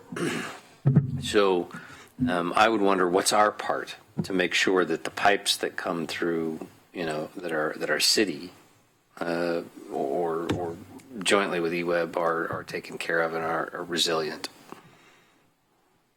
I think their design standard now is that they're restrained, the joints are restrained, so they're seismically sound in the new construction. And our pavement preservation program has really driven eWeb to focus on rehabilitation of their distribution system. Oh yeah, because it's theirs. Paving project. So as much as they don't like to be driven by our pavement preservation projects, it's helped in terms of All right. funding that type of infrastructure and making it seismically resilient at the same time. Thank you very much. Jill and then Josh. So in connection with the CIP, have public and private partnerships been explored? I mean, in light of some of these budget gaps? Like for park maintenance or, all the things that perhaps private dollars would be perceived as a benefit to assist the city. We have in some development projects. So, for example, it's been several years, but the traffic signals on Coburg Road at Oakway and at the Oakway Center and also at Frontier, the developer, allowed him to pay for half of that with an SDC credit, money that he would have paid to the city, and then the other half came out of his own pocket. Because those two traffic signals benefit those adjacent developments. So that was a situation where they wanted the signal and we're going to pay an SDC. So half of the signal cost was paid for out of the SDC that they were going to pay us, and the other half was out of their own pocket. That's great. I mean, is it something that could be more explored more, or are there more inroads to do things like this? I mean, just to try to maximize the dollar that are being spent, and is there more opportunities, do you think, that could be explored? Or do you feel that not? Yeah, I think a lot of it is driven by new development, and that's where that opportunity is. Right. The other part of it is new development is they build all the public infrastructure to serve their development at their own cost, and then give it to the city when it's done. I think on the maintenance side, for example, in parks maintenance, we do have thousands and thousands of volunteer hours, which if we didn't have that would be a huge loss for us. And I know on the parks and open space, they're consistently and constantly looking for more of those kinds of partners to help out. And so to your question, are there more opportunities? we're continually looking for them, and for sure, the more we find, the more we want to continue to bring people into that loop on those kinds of things. And so, I think of Adopt a Highway, Adopt a Park, all these things that perhaps we could engage the public in addition to just tax dollars to actually maybe benefit themselves and benefit the public too. a good example, although it's not in this context, but if you think of the even warming centers, which is a great example of community members coming and volunteering, just again, thousands of hours in a very necessary and needed service in which the public sector is not having to now pay for that service. And so that's a great example of the community coming together. And the more of those we can find, absolutely, we want to do it. It's a great example, and I'm also thinking maybe of more business from a business point of view, right? Contributing. I mean, volunteers. I think this community is so wonderful in that regard, and that's a huge example of public-private. I'm just maybe thinking exploring more of businesses, companies that can afford to maybe provide some financial support in addition to volunteer support. Okay, good. Josh? Thank you. I'd like to follow up on Councilor Clark's comment about seismic issues, and I love the attention to certain details, but kind of want to pull up to another level. I actually asked in the last budget round whether this could be a view of the budget. To what extent are we pursuing, Cascadia preparedness issues? And we didn't really have any answer. We didn't have any details. I'm not saying the city isn't doing anything on this. I understand there are things going on. I'm saying from this standpoint, impossible to see any view of the budget to express the resources that we are putting toward this. So I noticed in the natural hazards mitigation plan that we adopted more than a decade ago, I think sometime in 2005, there was a suggestion to do a seismic assessment for city buildings. I was going to bring this up. I don't know if that's what you were referring to, Jeff. Is that it? Or is it for more than just buildings? No, it's only buildings, but it's not all city buildings that we're working on right now. Okay, so I guess again, we're sitting here looking at a plan. I'm just trying to get us to think about whether we're serious about implementing the plans that we put down on paper before we approve them. There were 10, I think, high priority actions in the natural hazards mitigation plan. It wasn't just ours. We did it with Springfield. And one of the 10 was to have, I'll include this in my written comments, but one of the 10 was to have a prioritized list of critical facilities consistent with the critical infrastructure and key resources developed by FEMA, and a bunch of other things such as airport, et cetera. And then we kind of followed up on this with our really good hazards mitigation, a vulnerability assessment done a few years later. But I can't see this anywhere in the CIP. And again, I'm not saying it isn't there, but I'm just saying, people are talking about this more and more, totally legitimate concern, and it's impossible to get any view of it. So let me leave that super fun one on the table while I use the rest of my time on something else. I will submit a bunch of written comments, but I want to just list a few things, and I'm just curious to get your feedback about how we're supposed to bring these things up. So a few examples on page 22. ADA plan is supposed to be updated annually. The last update that's listed there is from 2008. Just by putting it there, you put us on the hook for bringing this up in public. Page 23, it says the TSP, which I believe is still being finalized, doesn't have any next public review scheduled. The TSP is central to what you've heard on safety, to what you've heard on climate recovery. For that matter, it's probably central to earthquake preparedness in ways that I can't immediately describe, but there's no public review scheduled. I feel like that should be in the calendar. Page 24, the stormwater plan, it says it hasn't been updated since 1993, but that can't be right. It isn't. Okay. Anyway, so it's a typo. Awesome. No, that's true. Oh, it is true. Okay, so maybe just clarify, because I guess these are things that are fairly decontextualized for the casual reader, such as myself. So I see this section, it's very short, and then it has that, and I wonder whether it's a problem or an oversight. So that it's just a plea for clarity. And then the last thing, the facility condition report mentioned on page 26, there's mention of like a live database. I don't know if that was going to be available to the public, but that might answer or give people a way to answer some of these other questions. So I'll just leave those four as examples. Take them now or not. 2002 is when we completed the stormwater basin plans. Okay. So that should be there instead of 93. Okay. Thanks. And there is a upcoming public hearing on the transportation system plan. A joint public hearing with the city council. Oh, no, for sure. But I guess what I'm saying is this plan looks ahead enough years that it should also be saying we're going to review the TSP in light of these other policy objectives that relate so centrally to it, like safety, transportation safety, and the climate recovery ordinance, just to take a few. But there's no scheduled, and the scheduled thing is not like month and day and hour and location. It's just like a year. And so when are we planning on doing that is really the question. Councilor Zelenka. Yeah, two topics. I just had my second Cascadia Rising briefing about the joint governmental exercise that we did in preparedness for that, and it made me think that while we are doing a lot on that, we're just woefully unprepared for that event should it happen anytime soon. And I know that we are doing things like recently at MPC, we shifted monies to do an evaluation about 13 bridges that I've driven over all of them recently to check on their seismic. And I know that we're doing other things. The problem is there's no place where we can look at that says, here's all the things that we are doing.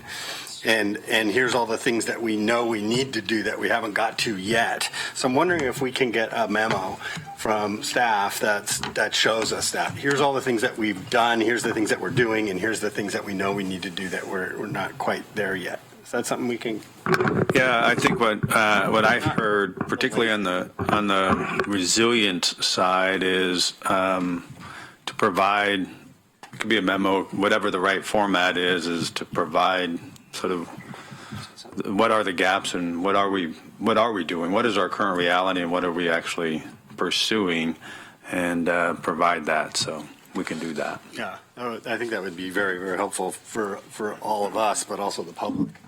The second one was we've had a lot of public scrutiny and concern about meeting our CRO goals. The public has been tracking that. Fact is, we are doing quite a bit, and we are moving in the right direction. In fact, mentioned a lot of the projects today that are doing that, but we don't have good ways of tracking that and communicating it and putting it into the public. And so I want to see us do three things. I want us to create metrics that show what greenhouse gas emissions reductions are from CIP projects. The second thing I would like us to do is track projects that help us meet our CRO goals. And then third is I would like to see have staff come back to us and show us how the CIP process can be modified so that it prioritizes projects that help meet our CRO goals within the appropriate context of that. I mean, you're not going to do that within the road bonds, but is that? And I think that's we could probably do that within a couple of months to see how that to get that kind of information. I'm trying to get this information out and figure out where we're not doing it and how do we get it done so that we can report back the progress we're making towards the CRO goals. I guess what I'd say, let us take a look at that. I don't know what all's involved in that, particularly that last piece. And so, and I think also how you measure, that's part of what I was hearing Mark say earlier, that there are things that happen, and the question is on an individual project level, how do you measure that particular project itself, particularly when other people are doing some of the work? Yeah. And so how does all that play in. So a couple of months may not be the time of that, but I think let us at least take a look at it and see what might work, and then we can have a conversation around that. So is this appropriate time to put motions out? Yes, but before we do that, I just want to do a time check. And I'm not sure what President has us do. Do we vote to extend the time of the meeting? Or do we just, yes, Johnson, yes. So we're about 5 minutes away from our scheduled time to adjourn. So I would entertain a motion to extend the meeting. Move to extend the meeting 10 minutes. Thank you. Seconded. All in favor, please raise your hand. Any opposed? Okay, so we'll extend to 7:40 at this point. You're a pumpkin. Then I got to go to my next meeting, which is the third And then meeting. we can entertain motions to the CIP. Yes. Because I still have 29 seconds. Should I do that now? Yes. Okay, so I would move that we have the staff and city manager investigate and report back to us within 6 months how we can, one, create greenhouse gas reduction metrics from CIP projects, two, how we can track projects that help meet our CRO goals, and three, how the CIP process can be modified to prioritize projects that help us meet our CRO goals. So it's a report back function request. Any discussion or clarifications on the motion? I just have a clear. Well, go ahead, Mike. Councilor Clark. It's interesting. I'm in the queue. I'll make the other comment now because it's applicable to this particularly. One of the first things I did on council in 2007 was serve on a subcommittee with Bonnie Bettman and David Kelly for simplifying the CIP. And I've asked you for one kind of new information that we're going to add to it, or hopefully we can come up with a way for the public to be able to see with regard to earthquake resiliency and understanding that with our capital facilities.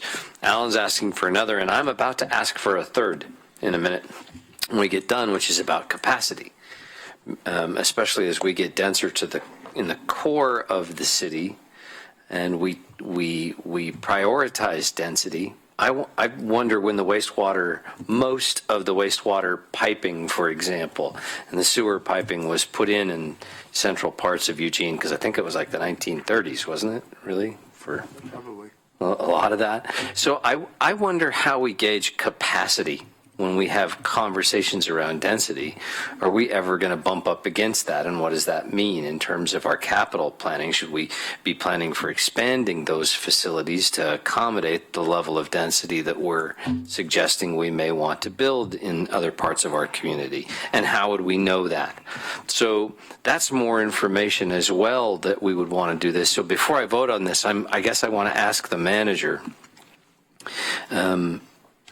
these are pieces of information that help us make decisions when we do on the CIP and on other issues.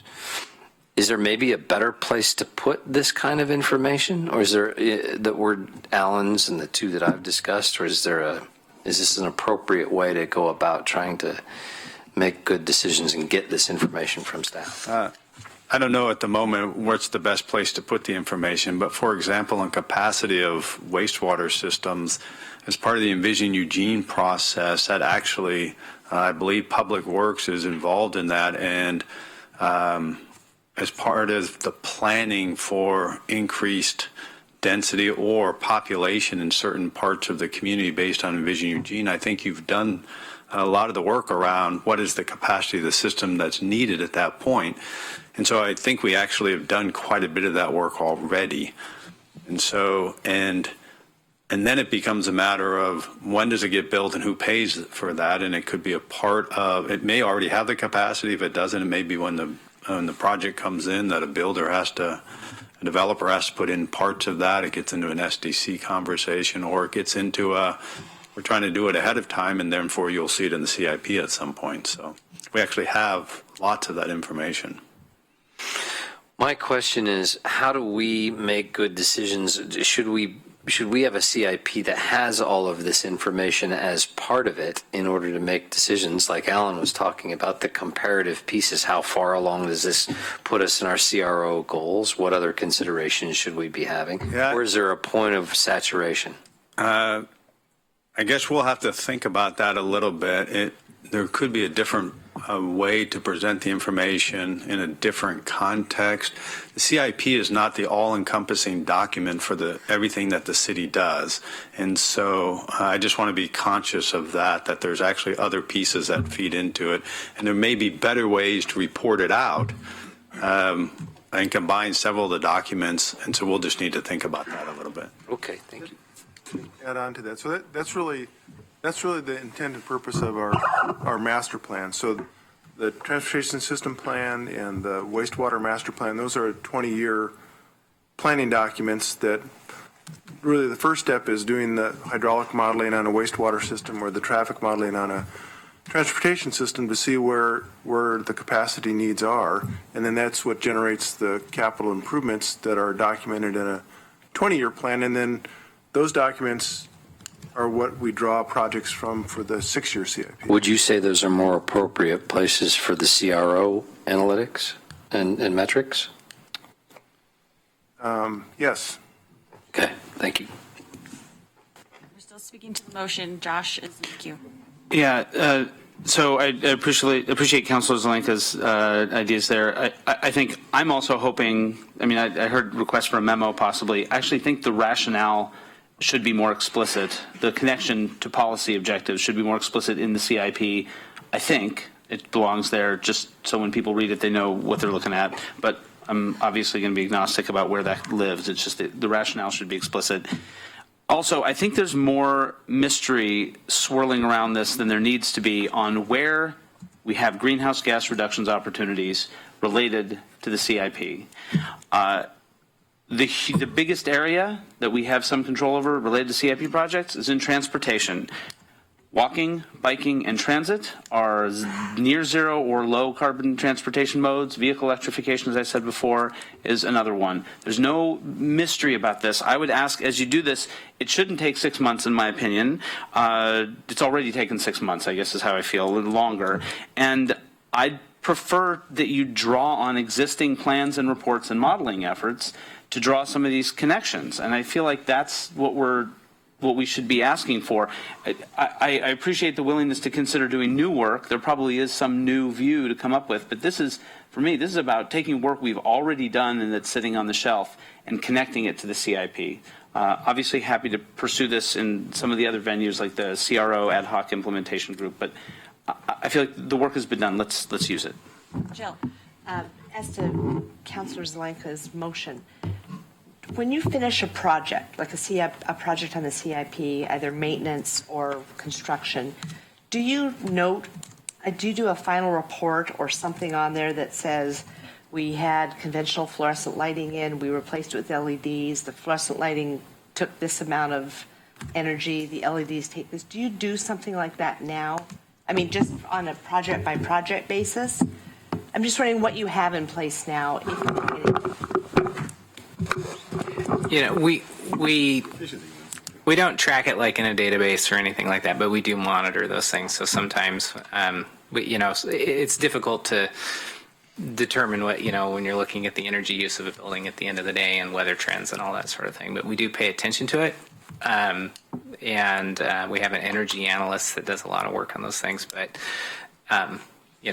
do I have a closeout report that shows exactly what the energy saving is or whatever it is? We don't do that. So, nothing that formal. Yeah, and I'm not asking maybe exact, but it sounds to me like things are getting done.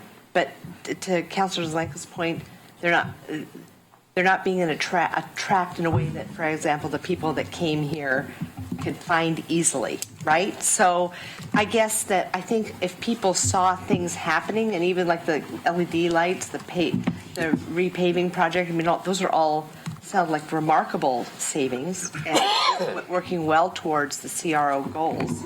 if there was just even a website that said, we did this project, this is what we had, this is what we have, this is what it cost us last, or not cost, but the kind of pavement we used last time, this is what we use this time, that people would go, great, right? And it's because some of these things sound like maybe impossible to track exactly, but if we could just put the high points on, the real work that you know you're doing, I'm just wondering if that would go to your point and would be a tracking mechanism that would be able to be seen by the public. That's exactly what I think needs to be done. That's what the part one, which is to create the reduction metrics for the CIP projects. If you know how much energy you're saving, or you know how many gallons of gas you saved by because you reduced truck trips on a particular segment when you did a different way of doing business, it's so easy to then calculate the greenhouse gas reductions from that. It's just a simple calculation. And if we could do that, then we can and keep track of them, then we can report them out. Retrospectively. I mean, it's almost like, here's what we had, here's what we did, right? Yeah. Yeah. John, you were going to say something? So I want to do another time check. Are there any other comments or discussion about the motion? Alan, could you restate the motion? Have the city manager investigate and report back to the budget committee within 6 months how we can create greenhouse gas reduction metrics from CIP projects, 2, tracking of projects that help meet our CRO goals, and 3, how the CIP process can be modified to prioritize projects that help us meet our CRO goals. I think we're ready to vote. So all in favor of the motion?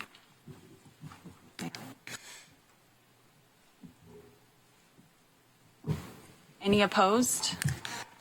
See none? Eventually, it'll be good to talk to you a little bit more clarification on the third part, because I think the third part is the potential policy issue that gets. Yeah. Eventually, it'll be a council decision how you want to deal with that, because it's a policy question. How to do it. Right.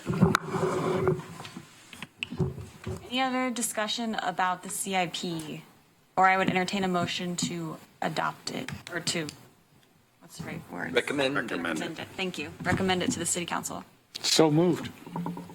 So moved by Councilor Pulling. Do we have a second? Second. Okay, all in favor of Discussion? discussion? I brought up before that I felt this is incomplete in the absence of the formerly MYFP, now unfunded needs assessment. As part of the picture, we're also adopting it without any clear recommendations to incorporate any explicit discussion of policy goals, except for looking into this beyond the time frame that this is going to be adopted by council. I don't feel like I can vote for that, but I don't know if people want to weigh in on this, but it seems like this feels out of order. Councilor Semple. I think that with the testimony we had, it wasn't a huge number of people, but a good percentage are concerned about the CRO being part of it. So I just have some hesitations right now to go forward without addressing that a little bit.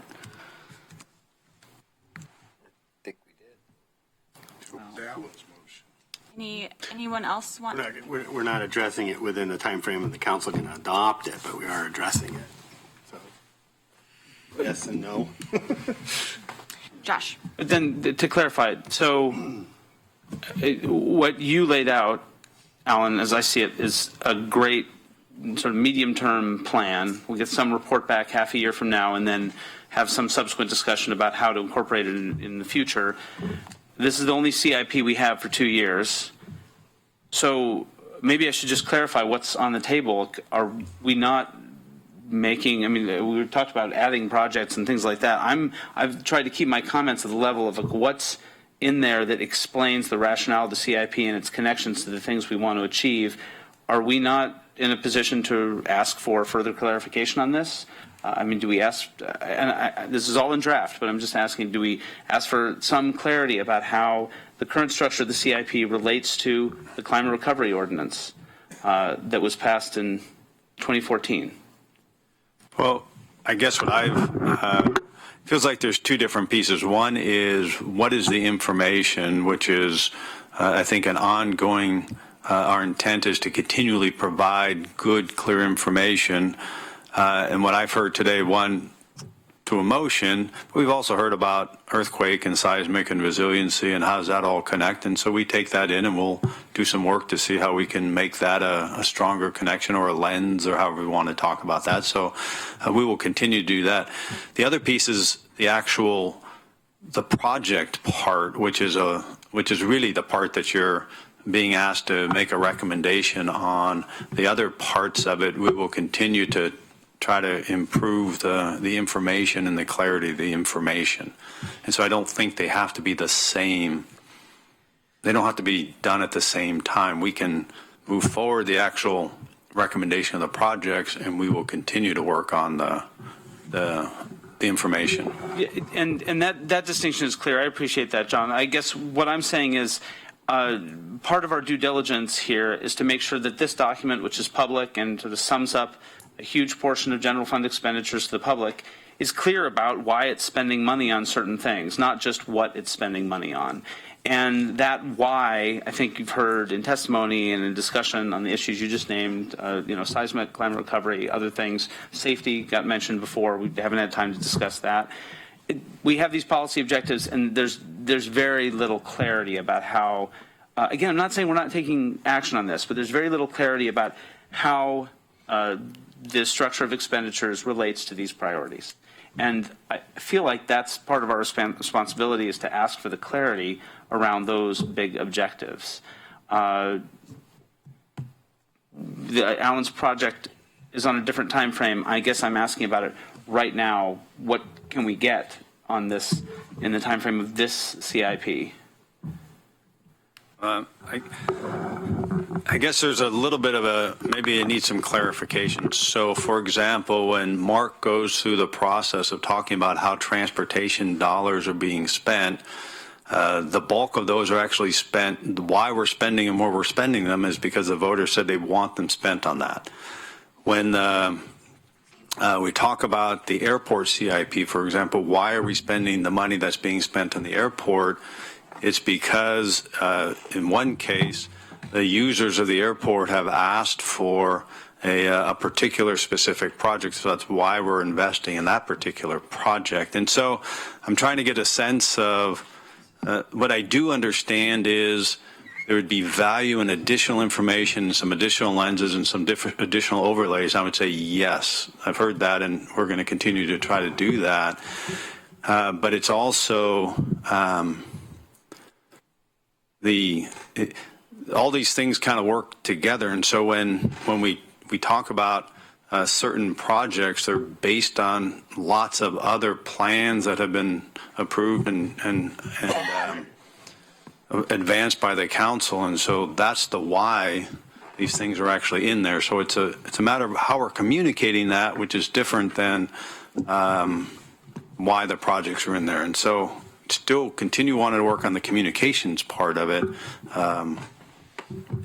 So I'm not sure that helps. So before entertaining any more comments, can I have another motion to extend our meeting? Move to extend 5 minutes. Second. All right, so we're already over a little. We'll say that puts us to 48, to 7:48. You'll have to actually vote on that Okay, motion. all in favor?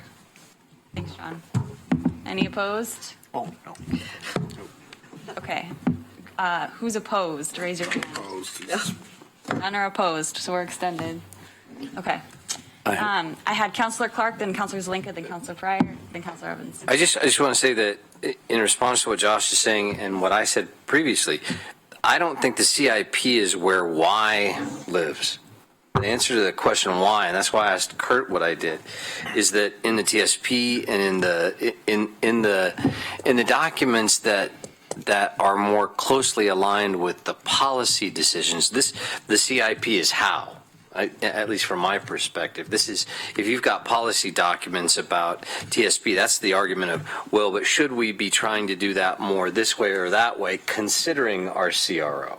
Or should we, and so once we have that in place, then the how and in what order becomes the CIP. Do I have that mistaken, or am I about right with that?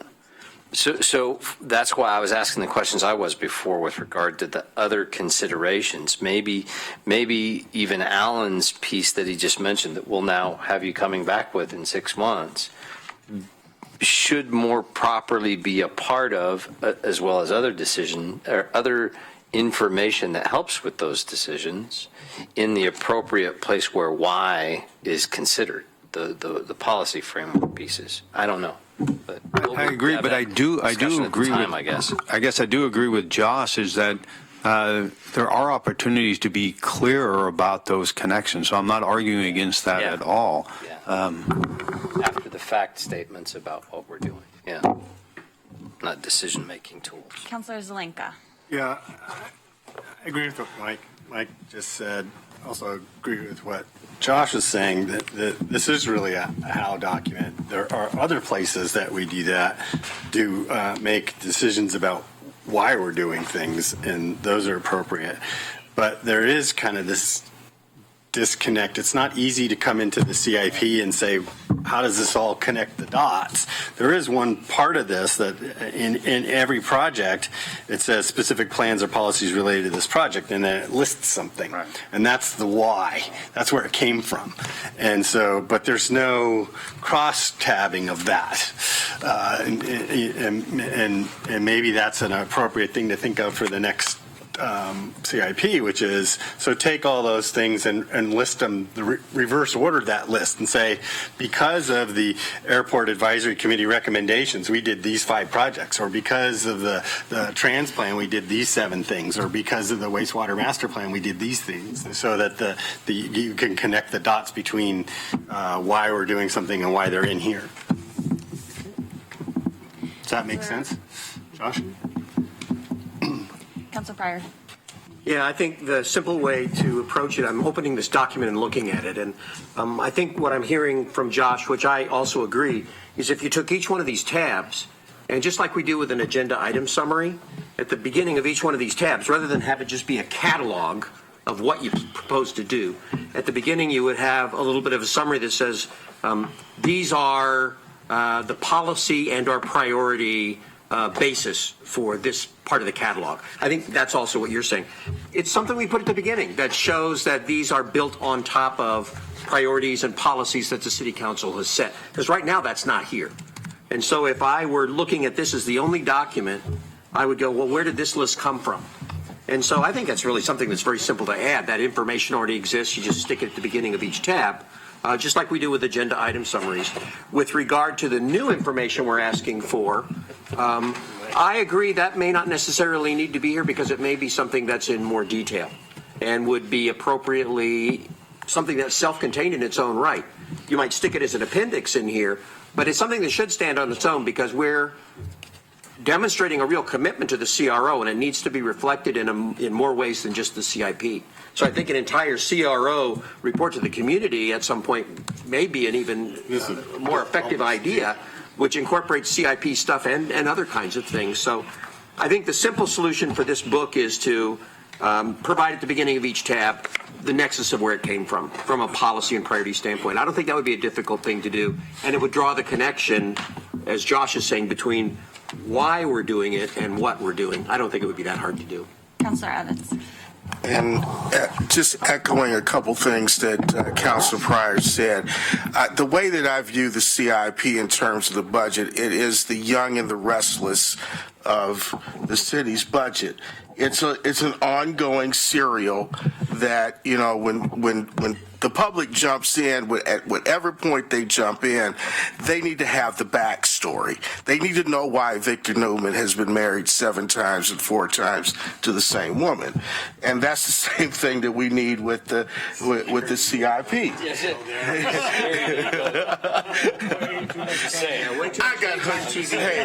I got hooked on it years ago. My mother, you know, that kind of thing. But no, really, it's about the narrative. It's about the story that the documents tell and how we frame the story that is important in terms of communicating to the community. So we had a graphic in here that specifically talked about, the nexus between Jacobs Drive being reconstructed in my ward, in my neighborhood, and how that was on the list and how that was part of the 2012 street bond improvement, and it's really easier for me to be able to connect that and have that conversation with the people on Jacobs Drive, because then they know this. Somebody called me back in 2014, 2015 and said, when is my street going to be rebuilt? It's falling apart. So it was easier for me to say, look, it's going to be happening in 2016. This is going to happen then. This is going to happen in another place. So I think that what we do need is some kind of overview, more in-depth overview in terms of our executive summaries, and telling that story in a more descriptive way that communicates what we are doing through our capital improvement program. Does that make sense? Our Young and the Restless version? No, never again. Thanks for all the discussion. I think we still have the motion on the table to recommend the budget to city, or recommend the CIP to City Council. Any more discussion? A clarifying question, does this slow anything down if we wait until we have the unfunded needs assessment, which is coming up soon, I believe? The council is scheduled to adopt the CIP before the UNA will be released, because the UNA is going to be part of the proposed budget document. Is that yes? It's an iterative order. They've already got some. Yes, it would slow it down.